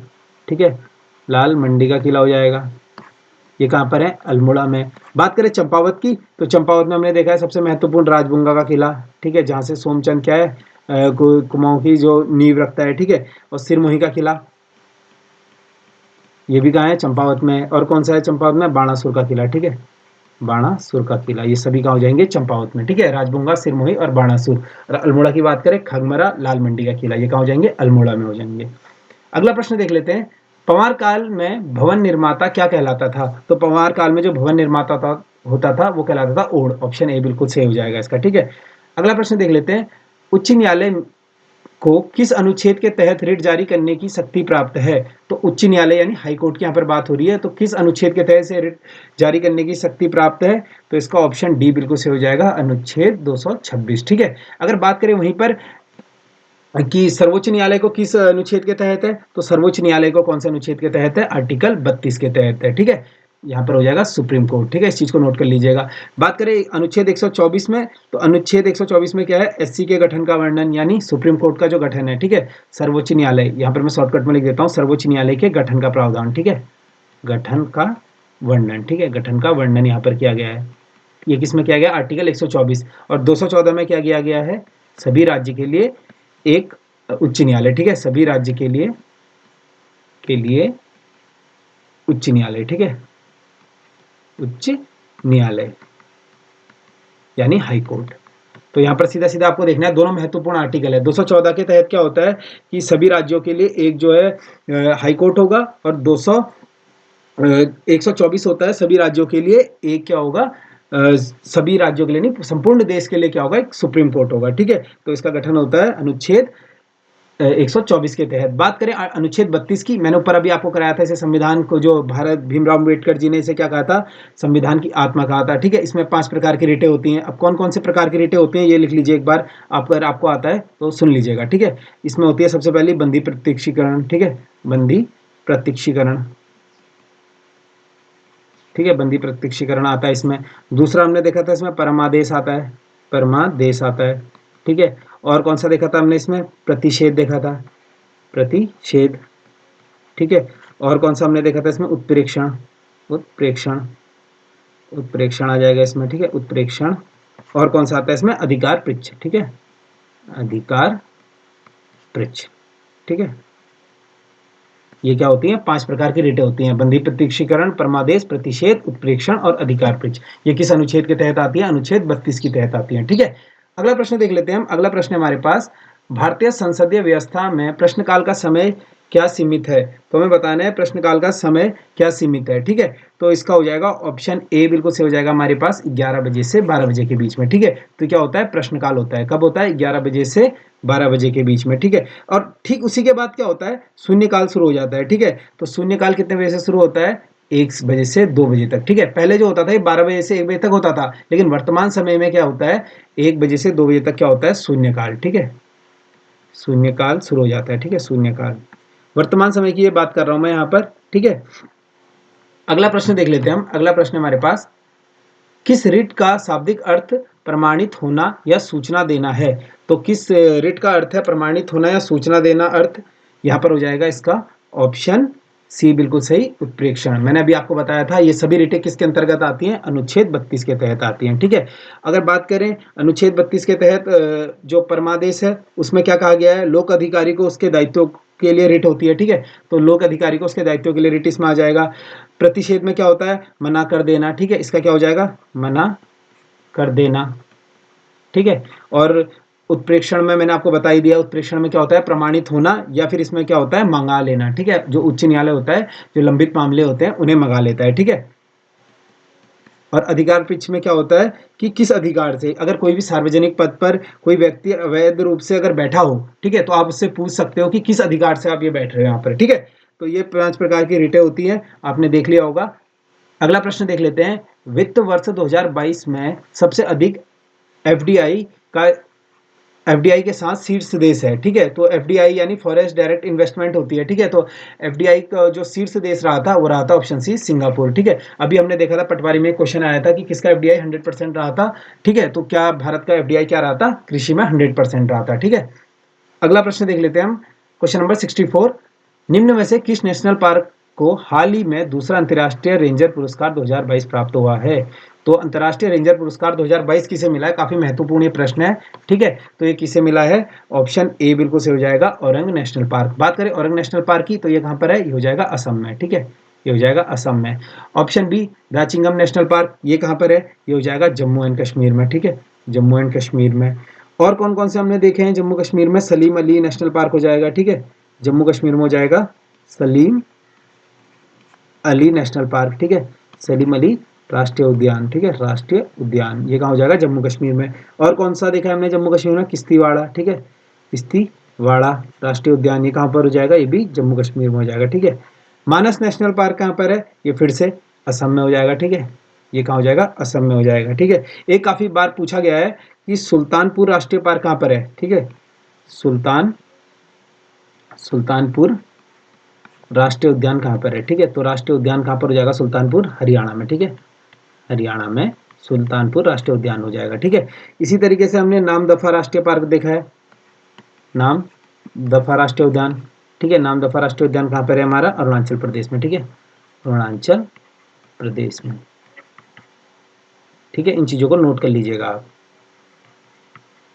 अगला प्रश्न देख लेते हैं। अगला प्रश्न हमारा, हड़प्पा सभ्यता का कौन सा नगर तीनों भागों में विभक्त था, ठीक है। तो कौन सा नगर जो था हड़प्पा सभ्यता में तीनों भागों में विभक्त था, ये हमें बताना है। तो इसका ऑप्शन सी बिल्कुल से हो जाएगा, धौलावीरा, ठीक है। बात करें धौलावीरा की, तो धौलावीरा किस नदी के किनारे भी कभी कभी क्वेश्चन आ जाए तो आपको क्या करना है, लूनी नदी के किनारे, ठीक है, ये लूनी नदी के किनारे हो जाएगा, ठीक है। कौन सा स्थल हो जाएगा, धौलावीरा, ठीक है। बात करें कहाँ पर है, तो ये हो जाएगा गुजरात में, ठीक है, धौलावीरा। अगर इसके उत्खनन की बात आती है तो उत्खनन इसका किया था जेपी जोशी जी ने, ठीक है, जेपी जोशी जी ने इसका उत्खनन किया था। कब किया था, 1967 से 1968 के बीच में, ठीक है। अगर इसका दूसरी बार उत्खनन आ जाए, इसका 2 बार उत्खनन किया गया है, ठीक है। तो दूसरी बार किसने किया था, रविंद्र सिंह बिष्ट ने, ठीक है, रविंद्र सिंह बिष्ट ने इसका दूसरी बार उत्खनन किया था। और ये कब किया था, ये किया था 1990 और 91 में, ठीक है, 1990 91 में, ठीक है। और किस नदी के किनारे हो जाएगा? धोलावीरा लूनी नदी के किनारे। बात करें लोथल की, तो लोथल किस नदी के किनारे है? भोगवा नदी के किनारे। काफी इंपॉर्टेंट है ये नदी के किनारे, डायरेक्ट क्वेश्चन बन जाता है कि ये स्थान किस नदी के किनारे है, ठीक है। तो लोथल जो हो जाएगा भोगवा नदी के किनारे। अगर बात करें कहाँ है, तो ये भी गुजरात में है, ठीक है। कालीबंगन हमने देखा है, कालीबंगन कौन सी नदी के किनारे है? घग्गर नदी, ठीक है। घग्गर नदी के किनारे हो जाएगा, ठीक है। अगर कालीबंगन कहाँ है पूछेगा, तो वर्तमान में कहाँ पर है? राजस्थान में, ठीक है। राजस्थान में हो जाएगा, ठीक है। इसी तरीके से चन्हू कहाँ पर है हमारा? चन्हू हमने देखा है, इस कौन सी नदी के किनारे है? सिंधु नदी के किनारे, ठीक है। सिंधु नदी के किनारे। अगर ये बात करेगा वर्तमान में कहाँ है, तो ये सिंध पाकिस्तान में है, ठीक है। सिंध प्रांत में हो जाएगा ये, ठीक है। सिंध प्रांत पाकिस्तान, ठीक है। पाकिस्तान में हो जाएगा चन्हू, ठीक है। अगला प्रश्न देख लेते हैं। अगला प्रश्न है हमारा, गाथा सप्तशती की रचना किसके द्वारा की गई है? तो गाथा सप्तशती की रचना किसके द्वारा की गई है? हाल द्वारा की गई है। ऑप्शन ए बिल्कुल इसका सही हो जाएगा, ठीक है। अगला प्रश्न देख लेते हैं, औरंगजेब ने जजिया कर पुनः कब आरोपित किया? तो औरंगजेब ने जो जजिया कर है वो पुनः कब आरोपित किया, ये हमें बताना है। तो ये किया था 1679 में। ऑप्शन डी बिल्कुल सही हो जाएगा, ठीक है। ऑप्शन डी की अगर बात करें, इसने जजिया कर तो जो पुनः आरोपित किया था वो किया था, बट इसके साथ साथ इन्होंने क्या करा था? बीबी का मकबरा का निर्माण किया था, ठीक है। ये बहुत ही महत्वपूर्ण प्रश्न है, बीबी का मकबरा। कभी कभी आ जाता है बीबी का मकबरा का निर्माण किसने कराया था, तो ये कराया था औरंगजेब ने। और कब कराया था? 1779 में, ठीक है। बीबी का मकबरा, बीबी का मकबरा बनाया था औरंगजेब ने, ठीक है। और ये कहाँ निर्माण कराया था? तो महाराष्ट्र में, ठीक है। महाराष्ट्र में इसका निर्माण कराया था। बात करें ऑप्शन सी की, तो ऑप्शन सी 1675 में क्या किया था औरंगजेब ने? तो इसने क्या कहा था, जो सिख गुरु थे नवे, इसको नोट करके लिख लीजिएगा, काफी बार एग्जाम में पूछा गया है, नवे सिख गुरु, ठीक है। नवे सिख गुरु तेग बहादुर की हत्या करवाई थी, ठीक है। तेग बहादुर जी की हत्या करवाई थी, ठीक है। तो कभी कभी क्वेश्चन बन जाता है कि तेग बहादुर जी की हत्या किसने करवाई थी? तो करवाई थी औरंगजेब ने। और कब करवाई थी? 1675 में। और तेग बहादुर कौन से नंबर के गुरु थे? 90 नंबर के गुरु थे, ठीक है। दोस्तों आप यहाँ पर क्या कर सकते हैं, देखिए क्वेश्चन से ही क्वेश्चन निकाल सकते हैं। यहाँ पर हम लोग तो क्या है, एक सेट में आप 100 क्वेश्चन बना सकते हैं, ठीक है। उन्हीं क्वेश्चन से आपको अपने आप ही क्वेश्चन करना है, क्योंकि क्वेश्चन जो है आयोग कहीं से भी पुटअप कर दे रहा है। हमने देखा है कि किस तरीके से आयोग जो है थोड़ा डीपली इस बार पूछ रहा है। तो जीएस जो है अच्छी खासी इस बार जीएस आई थी। तो हमें ऐसा लगता है कि कनिष्ठ सहायक में भी जो है अपने आप में अच्छी जीएस पूछी जाने वाली है, ठीक है। तो औरंगजेब के द्वारा हमें क्या कार्य देखने को मिलता है? एक और 1685 में इन्होंने एक महत्वपूर्ण कार्य कराया था, ठीक है। इन्होंने क्या करा था? बीजापुर राजधानी जो है वो ले गए थे, ठीक है। बीजापुर, ठीक है। बीजापुर का निर्माण कराया था, ठीक है। और इसी तरीके से गोलकुंडा को जो मुगल साम्राज्य में मिलाया था, बीजापुर और गोलकुंडा को इन्होंने अपने साम्राज्य में मिलाया था। बीजापुर को मिलाया था 1685 में और गोलकुंडा को मिलाया था 1687 में, ठीक है। गोलकुंडा को ये क्या करा था औरंगजेब ने? अपने मुगल साम्राज्य में मिलाया था, ठीक है। ये दोनों को क्या करा था? मुगल साम्राज्य में मिलाया था, ठीक है। तो बीजापुर मिलाया था 1685 में, गोलकुंडा मिलाया था 1687 में, ठीक है। किसने मिलाया था? औरंगजेब ने मिलाया था। अगला प्रश्न देख लेते हैं। अगला प्रश्न है हमारा, मोलेसिन बेसिन किस राज्य में है? तो मोलेसिन बेसिन काफी बार पूछा गया है ये भी, तो ये हो जाएगा ऑप्शन डी मिजोरम में, ठीक है। अगला प्रश्न देख लेते हैं, पुद्दुचेरी केंद्र शासित प्रदेश का फैलाव किस राज्य में नहीं है? तो हमें बताना है पुद्दुचेरी जो केंद्र शासित प्रदेश है उसका फैलाव किस राज्य में नहीं है, ठीक है। तो सीधा सीधा पुद्दुचेरी का जो 3 राज्यों में फैलाव मिलता है हमें, तो इनमें से कौन से राज्य में नहीं है पूछ रहा है, तो इसका हो जाएगा कर्नाटक में, ठीक है। तो पुद्दुचेरी का अगर आपने देखा हो तो 3 स्थान इसमें आते हैं, ठीक है। यनम, माहे और कराईकल, ठीक है। कराईकल, ये तीनों जो इलाके हैं वो किस में आते हैं? ये आते हैं पुद्दुचेरी में आते हैं, ठीक है। अगर बात करें यनम की, तो यनम कहाँ आता है? आंध्र प्रदेश में आता है, ठीक है। यनम, इसको नोट करके लिख लीजिएगा। तमिलनाडु में कौन सा इलाका देखने को मिलता है? कराईकल, ठीक है। कराईकल तमिलनाडु में हो जाएगा। और माहे की बात करें तो माहे कहाँ होता है? केरल में, ठीक है। ये तीनों इलाके क्या हैं? पुद्दुचेरी में आते हैं। और कौन कौन से हो जाएंगे? तमिलनाडु में कराईकल हो जाएगा, आंध्र प्रदेश में यनम हो जाएगा और केरल में हो जाएगा माहे, ठीक है। और इसका फैलाव किस में नहीं है बोल रहा है यहाँ पर? तो कर्नाटक, ऑप्शन सी बिल्कुल सही हो जाएगा, ठीक है। अगला प्रश्न देख लेते हैं, स्वर्गभूमि प्रेस की स्थापना किसने की थी? तो स्वर्गभूमि प्रेस जो है हमें सभी को पता है अनुसुईया प्रसाद बहुगुणा जी ने इसकी स्थापना की थी। ऑप्शन बी बिल्कुल सही है। अगला प्रश्न है हमारे पास, नए परिसीमन के पश्चात जम्मू कश्मीर में विधानसभा सीटों की संख्या हो गई है। तो नए परिसीमन जम्मू कश्मीर आपने देखा था कि जो पूर्ण रूप से जो केंद्र शासित प्रदेश बना दिया गया है, ठीक है, 2019 में से बना दिया गया था, ठीक है। तो यहाँ पर जो विधानसभा परिसीमन हुआ था, तो उसके बाद जो है यहाँ पर विधानसभा सीटों की संख्या कितनी रखी गई है, ये रखी गई है ऑप्शन सी 90 सीटों की, ठीक है। इस समय बात करें जम्मू कश्मीर के वर्तमान राज्यपाल, ठीक है, जम्मू कश्मीर के जो राज्यपाल है वो कौन हो जाएंगे, मनोज सिन्हा, मनोज सिन्हा जी हो जाएंगे, ठीक है। मनोज सिन्हा जी क्या हो जाएंगे यहाँ के राज्यपाल, ठीक है, मनोज सिन्हा, ठीक है। आपने देखा था लोअर पीसेस में डायरेक्ट क्वेश्चन बना था दिल्ली के उपराज्यपाल कौन है, ठीक है। तो दिल्ली के उपराज्यपाल पूछ लेता है, जम्मू कश्मीर के पहले उपराज्यपाल पूछ लिया था गिरीश चंद्र मुर्मू जी, ठीक है। तो वर्तमान की बात कर रहे हैं यहाँ पर, वर्तमान कौन है, जम्मू कश्मीर के राज्यपाल मनोज सिन्हा जी। हाल ही में हमने देखा है करंट अफेयर के लिहाज से भी आपका महत्वपूर्ण है, लद्दाख के जो है नए राज्यपाल बनाए गए हैं, ठीक है। लद्दाख का इसका नोट करके लिख लीजिएगा। लद्दाख के पहले तो कौन थे, आर के माथुर थे, सभी को पता है। लेकिन हमने भी देखा है कि जो 12 फरवरी को 12 राज्यों के राज्यपाल बदले गए हैं वो काफी महत्वपूर्ण है, ठीक है। 12 के 12 राज्य तो अगर आपको याद ना भी हो, लेकिन जो केंद्र शासित प्रदेश हैं जो महत्वपूर्ण है वो आपको याद होने चाहिए, ठीक है। तो यहाँ पर कौन बनाए गए हैं, बी डी मिश्रा जी, ठीक है। बी डी मिश्रा जी को क्या बनाया गया है, लद्दाख का नया राज्यपाल, ठीक है। बी डी मिश्रा जी, बहुत ही महत्वपूर्ण ये क्वेश्चन है, इसे नोट कर लीजिएगा। अगला प्रश्न है हमारा, 16 जून डिजास्टर डे फिल्म के निर्माता कौन है, तो इसके निर्माता कौन है, महेश प्रकाश, ऑप्शन ए बिल्कुल सही हो जाएगा हमारे पास, महेश प्रकाश, ठीक है। अगला प्रश्न है हमारे पास, निम्न में से कौन सा सूर्य मंदिर पिथौरागढ़ में नहीं है, तो हमें बताना है कि पिथौरागढ़ में कौन सा सूर्य मंदिर नहीं है। तो इसका ऑप्शन बी बिल्कुल सही हो जाएगा हमारे पास, मणका सूर्य मंदिर, ठीक है। बात करें सूर्य मंदिरों की तो हमने देखे काफी उत्तराखंड में सूर्य मंदिर हैं, ठीक है। अभी मैंने आपको ऊपर कराया था मंझियाली का सूर्य मंदिर, ठीक है। मंझियाली का सूर्य मंदिर ये कहाँ हो जाएगा, ये हो जाएगा उत्तरकाशी में, ठीक है, उत्तर काशी। इसको बार बार रिवीजन मारते हुए चलिएगा, ठीक है। कटारमल, कटारमल हमने देखा है, कटार महल हो जाएगा, ठीक है। ये कब महत्वपूर्ण है, ये हो जाएगा अल्मोड़ा में, ठीक है, कटारमल का सूर्य मंदिर। और हमने देखा पलेठी का, ठीक है, पलेठी का सूर्य मंदिर कहाँ है, टिहरी में, ठीक है। ये भी महत्वपूर्ण है, ठीक है। अगला प्रश्न देख लेते हैं, कुंजा क्रांति कब घटित हुई, तो कुंजा क्रांति जो कब घटित हुई यहाँ पे पूछ रहा है, तो ये घटित हुई थी 1822 और 24 में, ठीक है। ऑप्शन बी बिल्कुल से हो जाएगा, कुंजा क्रांति 1822 और 24 में। अगला प्रश्न है हमारे पास, तारपिन व विरोजा फैक्ट्री राज्य में कहाँ पर है, तो तारपिन व विरोजा फैक्ट्री देखिए बहुत ही इंपॉर्टेंट है, काफी लोग को ये नहीं आता होगा, बहुतों ने गलत ऑप्शन इसको टिक किया होगा, ठीक है। तो तारपिन और विरोजा फैक्ट्री कहाँ पर है, ऑप्शन ए तिलवाड़ा में स्थित है, ठीक है। इसी तरीके से हमने देखा था कि वैक्सीन रिसर्च इंस्टीट्यूट कहाँ पर है, ठीक है, वैक्सीन, ठीक है, वैक्सीन रिसर्च इंस्टीट्यूट, ठीक है, रिसर्च इंस्टीट्यूट कहाँ पर है, इंस्टीट्यूट ये कहाँ पर हो जाएगा, हमारा हो जाएगा पटवा डांगर, ठीक है, पटवा डांगर। और ये कहाँ पर है पटवा डांगर, नैनीताल, ठीक है, नैनीताल, ठीक है, ये हो जाएगा नैनीताल में।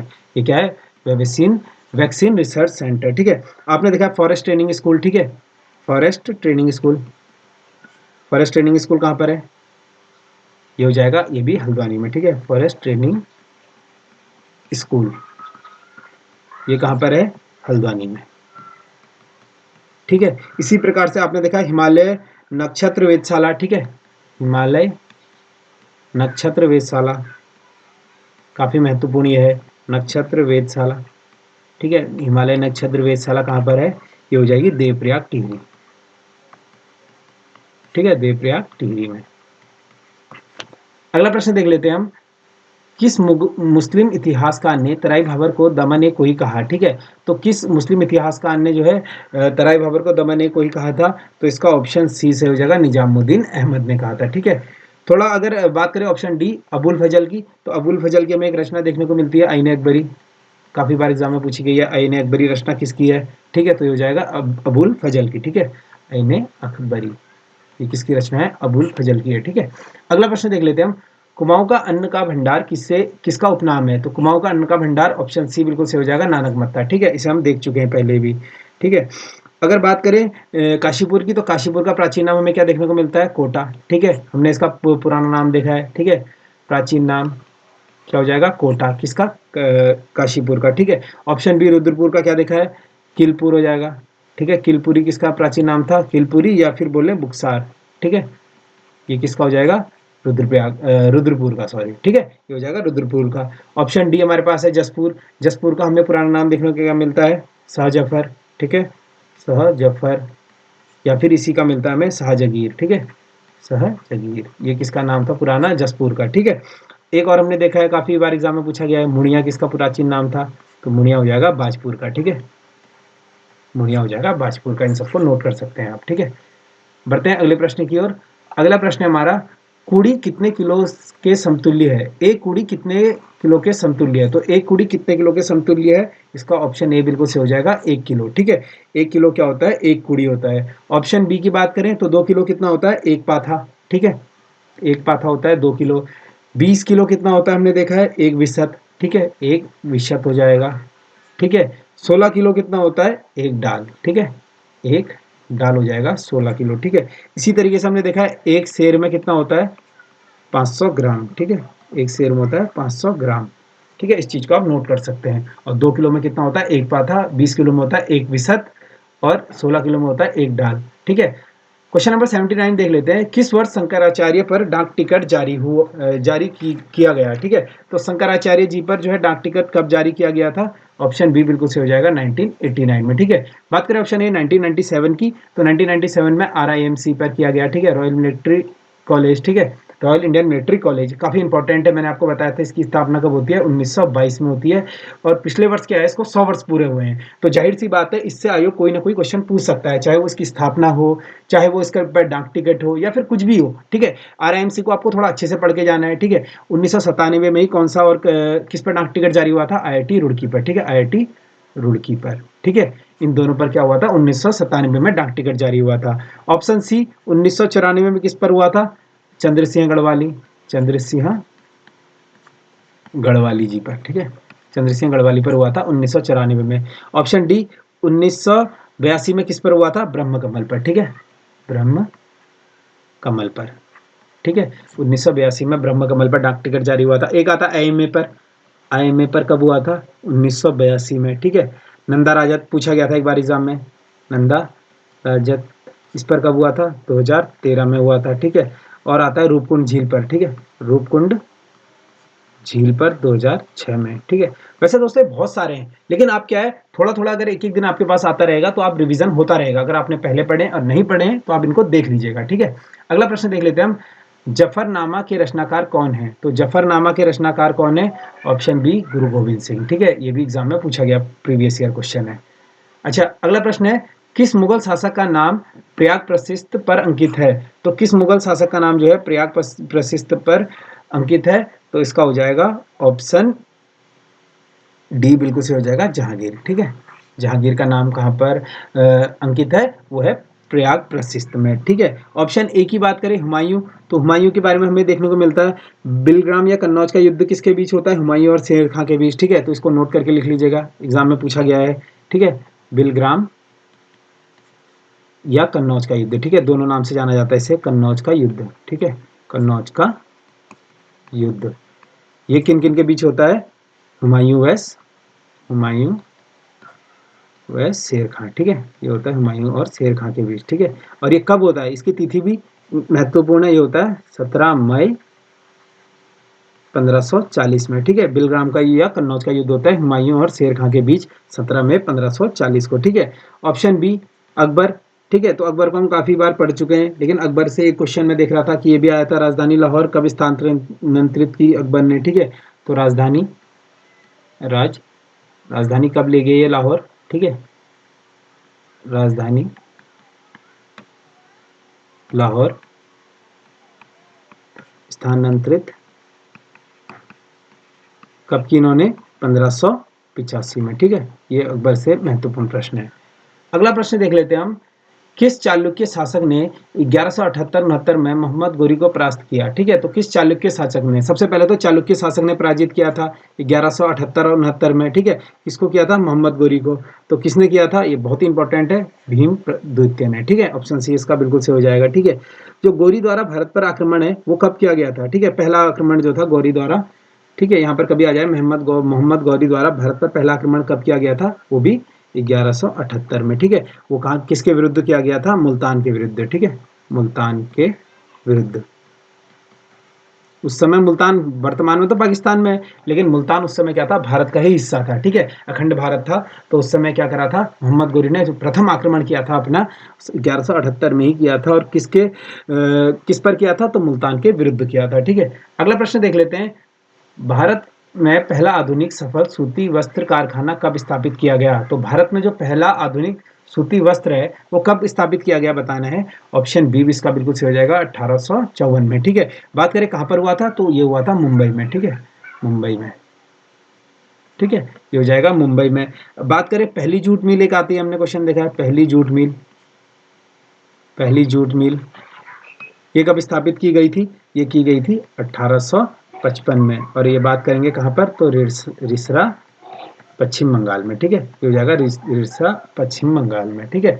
इसी तरीके से एक और हमें देखने को मिलता है, सर्वप्रथम ऊनी वस्त्र उद्योग, ठीक है, ऊनी वस्त्र उद्योग, ऊनी ऊनी वस्त्र उद्योग, ऊनी वस्त्र उद्योग सर्वप्रथम ये कब लगाया गया था? ये लगाया गया था 1876 में, और कहां पर बात करेंगे, तो कानपुर में, ठीक है, इस चीज को नोट कर सकते हैं आप।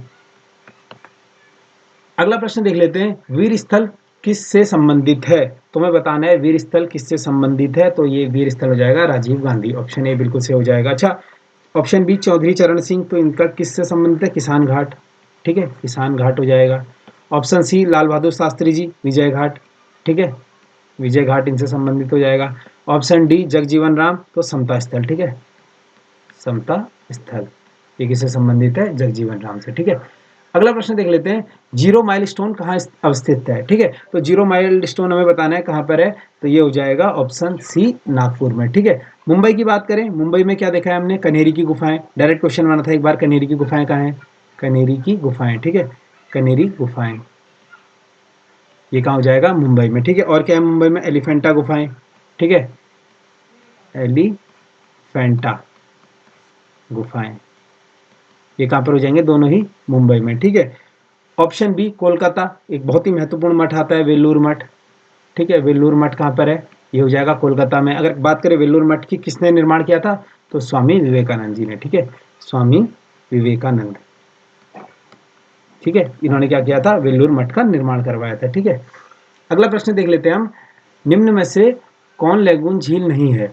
तो कौन लैगून झील नहीं हमें बताना है। तो सबसे पहले तो लैगून झील क्या होती है, ठीक है, तो लैगून झील क्या होती है? समुद्री तटों के किनारे पर स्थित जो लवणयुक्त खारे पानी की झीलें होती हैं, ठीक है, जो मानव द्वारा निर्मित होती है, उन झीलों को क्या कहा जाता है? लैगून झील, ठीक है। तो इसमें से हमें बताना है कि कौन सी झील जो है लैगून झील नहीं है, ठीक है, तो इसका हो जाएगा पेरियार झील, ठीक है। अगर बात करें पेरियार झील की, तो पेरियार झील कहाँ पर है? ये हो जाएगी केरल में, ठीक है, ये हो जाएगी मानव निर्मित झील, ठीक है। अष्टमुड़ी झील कहाँ पर है? ऑप्शन ए अष्टमुड़ी झील हो जाएगी केरला में, ठीक है, ये भी केरला में हो जाएगी, ठीक है। चिल्का झील अभी मैं ऊपर बता चुका हूँ आपको, चिल्का झील कहाँ पर हो जाएगी? ओडिशा में, ठीक है, खारे पानी की झील ओडिशा में हो जाएगी, ठीक है, खारे पानी की झील। और पुल्लिकट झील कहाँ पर है? ये हो जाएगी आंध्र प्रदेश में, ठीक है, आंध्र प्रदेश में, ये भी मैंने ऊपर आपको कराया था ना, आंध्र प्रदेश, ठीक है। ये सभी झील कहाँ हो जाएंगी? ये पुलिकट झील हो जाएगी आंध्र प्रदेश में, पेरियार हो जाएगी केरल में, चिल्का हो जाएगी उड़ीसा में, अष्टमुड़ी झील हो जाएगी केरला में, ठीक है। तो इन झीलों को महत्वपूर्ण है, नोट करके लिख सकते हैं आप। अगला प्रश्न है, निम्न में से किसको हटाने का प्रस्ताव संविधान में नहीं है? तो किसको हटाने का प्रस्ताव संविधान में नहीं है? तो इसका ऑप्शन सी बिल्कुल सही हो जाएगा, गवर्नर का, ठीक है। बात करें उपराष्ट्रपति, तो उपराष्ट्रपति किस अनुच्छेद में आता है? ये आता है अनुच्छेद, उपराष्ट्रपति हो जाएगा हमारा अनुच्छेद 63 में, ठीक है, ये हो जाएगा अनुच्छेद 63 में उपराष्ट्रपति। अच्छा, राष्ट्रपति किस अनुच्छेद में आता है? तो ये आ जाएगा 52, ठीक है, 52वें अनुच्छेद में, ठीक है। इसी तरीके से अटॉर्नी जनरल हम देख चुके हैं, यह आ जाएगा अनुच्छेद 76 में, ठीक है, अटॉर्नी जनरल। अगला प्रश्न देख लेते हैं, प्रशासनिक अव्यवस्था के आधार पर डलहौजी ने किस राज्य को ब्रिटिश साम्राज्य में मिलाया था? तो प्रशासनिक अवस्था के आधार पर डलहौजी ने किस राज्य को ब्रिटिश साम्राज्य में मिलाया था? तो इसका हो जाएगा ऑप्शन सी बिल्कुल सही, अवध को मिलाया था, ठीक है। अगला प्रश्न देख लेते हैं, 74वें गणतंत्र दिवस पर गुरुकुल कांगड़ी के किस अध्यापक को पद्मश्री पुरस्कार प्राप्त हुआ? तो गुरुकुल कांगड़ी के जो एक अध्यापक है उन्हें पद्मश्री पुरस्कार मिला था, ठीक है, 74वें गणतंत्र दिवस पर। तो इसका ऑप्शन डी बिल्कुल सही हो जाएगा, डॉक्टर सुकामा, ठीक है। तो बात करें 74वें गणतंत्र दिवस पर कितने पद्म पुरस्कार मिले थे, टोटल हो जाएंगे, ठीक है। इस चीज को आप नोट करके लिख सकते हैं, करंट अफेयर की दृष्टि से महत्वपूर्ण है। टोटल मिले थे 106 पुरस्कार, ठीक है। अब बात करें पद्म पुरस्कार कब से मिलने स्टार्ट हुए हैं, ठीक है। तो चाहे पद्म श्री हो, पद्म विभूषण हो, भारत रत्न हो, ये सभी मिलने शुरू हुए थे 1954 से, ठीक है। भारत में 1954 से मिलने शुरू हुए, ठीक है। इस बार टोटल कितने मिले थे पद्म पुरस्कार, 106। इसमें बात करें पद्म, ठीक है, पद्म विभूषण की, विभूषण, ठीक है, पद्म विभूषण, ठीक है। फिर आता है पद्म श्री, पद्म भूषण, सॉरी, ठीक है, पद्म भूषण आ जाएगा इसके बाद। फिर आता है पद्म श्री, ठीक है, पद्म श्री। तो इस बार जो पद्म विभूषण है वो कितने लोग को मिले, वो मिले 6 लोगों को, ठीक है। और पद्म भूषण की बात करेंगे तो पद्म भूषण मिले 9 लोगों को और पद्म श्री मिले 91 लोगों को। और टोटल की बात करेगा तो टोटल मिले थे 106 लोगों को, ठीक है। ये काफी इंपॉर्टेंट प्रश्न है, इसको नोट कर सकते हैं हम। अगला प्रश्न देख लेते हैं। भारत सरकार ने 11 करोड़ घरों को नल से जल देने के लिए कौन सी योजना चलाई है। तो 11 करोड़ घरों को नल से जल देने की कौन सी योजना चलाई है भारत सरकार ने, ये चलाई है जल जीवन योजना, ठीक है। ऑप्शन 20 का बिल्कुल सही हो जाएगा, जल जीवन योजना, ठीक है। इसी तरीके से हमने एक योजना देखी थी, उज्ज्वला योजना, ठीक है।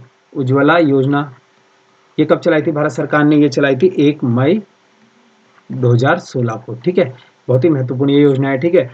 एक हमने देखी थी भारत माला परियोजना, भारत माला परियोजना ये कब चलाई थी भारत सरकार ने, ये चलाई थी 24 अक्टूबर 2017 को, ठीक है। और एक और योजना देखी थी पीएम आशा योजना, ठीक है, प्रधानमंत्री आशा योजना, ठीक है, प्रधानमंत्री आशा योजना ये कब चलाई थी, ये चलाई थी 12 सितंबर 2018 को। इस बार हमने देखी थी ना जो अटल जी पर एक योजना आई थी जिसका वरिष्ठ नागरिक आंसर होना था। तो ऐसी योजनाएं जो है बार बार पूछता रहता है योग, ठीक है। ये सब आपको पता होने चाहिए। अगला प्रश्न देख लेते हैं। देश की पहली ग्रामीण विज्ञान कांग्रेस का आयोजन कहां पर किया गया। तो ये बहुत ही इंपॉर्टेंट क्वेश्चन है, मैं भी अभी आपको बता रहा हूँ। कहीं ना कहीं आपको ये फॉरेस्ट गार्ड या कनिष्ठ सहायक में देखने को मिल सकता है, ठीक है। देश की पहली ग्रामीण विज्ञान कांग्रेस का आयोजन कहां पर किया गया था, तो इसका किया गया था ऑप्शन डी, देहरादून, ठीक है। दोस्तों काफी लोग सोच रहे होंगे कि प्रैक्टिस सेट देने का कोई फायदा नहीं है, यहाँ से क्वेश्चन नहीं आते हैं, ठीक है। प्रैक्टिस सेट का मतलब ये नहीं होता है कि ये क्वेश्चन डिक्टो आपको देखने को मिल जाए। प्रैक्टिस सेट एक होता है अपना मूल्यांकन करना, ठीक है, कि आप लोगों ने इतने टाइम से आप लोग पढ़ रहे हैं, कितना आपको आता है, कितने आपकी समझ है किसी क्वेश्चन को समझने की, या फिर आप किस प्रकार से क्वेश्चन को पढ़ते हैं, ठीक है। कई लोग वहां पर क्या करते हैं, जल्दीबाजी में पेपर देते हैं, सुमेलित है सुमेलित नहीं है पढ़ना भूल जाते हैं, फिर याद बाद में उन्हें याद आता है अरे यार ये तो मुझे आता था, गलत हो गया। तो इसी सब चीजों के लिए क्या होता है, प्रैक्टिस सेट देना जरूरी होता है, ठीक है। यहाँ पर ये नहीं होगा कि आपने 10 प्रैक्टिस सेट दिए, कभी कभी अगर किस्मत अच्छी रही तो आपने 10 प्रैक्टिस सेट दिए तो उससे आपको 40 से 50 क्वेश्चन देखने को मिल सकते हैं। लेकिन अगर आप प्रैक्टिस सेट लगातार देते हैं, अगर आप पुराने खिलाड़ी आपको अनुभव है तो आपको पता ही होगा कि प्रैक्टिस सेट की क्या महत्व होता है, ठीक है। एग्जाम से पहले प्रैक्टिस सेट देने का जो महत्व होता है वो आप समझते हैं, ठीक है। बढ़ते हैं अगले प्रश्न की ओर।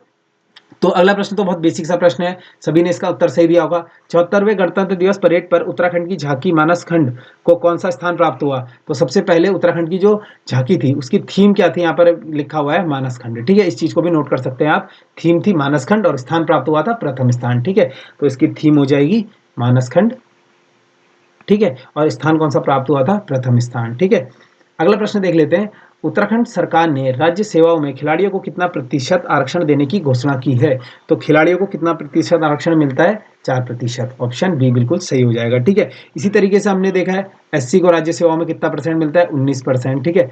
एसटी की बात करें तो एसटी को मिलता है 4%। ओबीसी की बात करें तो ओबीसी को कितना मिलता है, 14%। और महिलाओं को देखिए, ये क्वेश्चन आपने देखा था पटवारी में, महिला को 36 आरक्षण, ठीक है, महिला को 36 आरक्षण, ठीक है, 36 आरक्षण। राज्य सेवाओं की बात कर रहा हूं भाई, ठीक है। राज्य यहाँ पे लिख देता हूं मैं ताकि कंफ्यूज ना हो आप लोग, ठीक है। राज्य सेवाओं में, ठीक है, सेवाओं में कितना मिलता है, 30%, ठीक है। ये क्वेश्चन डिक्टो आपको इस बार पटवारी के एग्जाम में देखने को मिला था। बात करें महिलाओं को पंचायत में, तो ये मिलता है, पंचायत में मिलता है 50%। और कब से मिलता है पूछे तो 2008 से मिलता है। और कौन थे उस समय मुख्यमंत्री, तो भुवन चंद खंडूरी जी, ठीक है, भुवन चंद्र खंडूरी, ठीक है। ये क्वेश्चन भी इस बार देखने को मिला था कि मुख्यमंत्री कौन थे। तो आप समझ सकते हैं कि आयोग कितने डीपली जो है क्वेश्चनों को पूछ रहा है। ये तो आपको सबको पता था कि 50% मिलता है और सबको ये भी पता था 2008 से लागू हुआ है, लेकिन काफी कम लोग थे जिन्हें पता था भुवन चंद्र खंडूरी जी उस समय मुख्यमंत्री थे, ठीक है। तो इस चीजों को जो है आपको थोड़ा डीपली पढ़ना चाहिए, कुछ क्वेश्चन आते हैं, ठीक है। तो इसीलिए जो होता है मॉक टेस्ट इंपॉर्टेंट हो जाता है, जहां पर आपको सोल्यूशन में थोड़ा 2-4 एक्स्ट्रा फैक्ट मिल जाते हैं, ठीक है। अगला प्रश्न देख लेते हैं हम। रॉकेट को चलाने के लिए जो ईंधन प्रयोग किया जाता है उसे कहा जाता है। तो रॉकेट को चलाने के लिए कौन सा ईंधन प्रयोग किया जाता है? ठीक है, तो इसका ऑप्शन बी बिल्कुल सही हो जाएगा, प्रोणदक। ठीक है, प्रोणदक ईंधन का प्रयोग होता है रॉकेट को चलाने के लिए। ठीक है, अगला प्रश्न देख लेते हैं। परमाणु बम का आविष्कार किसने किया था? तो परमाणु बम, ठीक है, तो काफी महत्वपूर्ण ये प्रश्न है। परमाणु बम का आविष्कार किया था पियरे क्यूरी ने। ठीक है, पियरे क्यूरी ने आविष्कार किया था। इसी तरीके से अगर हम बात करें एक्सरे की, तो एक एग्जाम में मैं देख रहा था एक्सरे का आविष्कार किसने किया था? तो विल्हेम रानटक ने किया था। ठीक है, विल्हेम इसका हो जाएगा विल्हेम, सॉरी इसको मिटा देता हूं एक बार, विल्हेम रांटन। ठीक है, विल्हेम रांटन ने किया था। इसी तरीके से रेडियम आता है एक बार, रेडियम।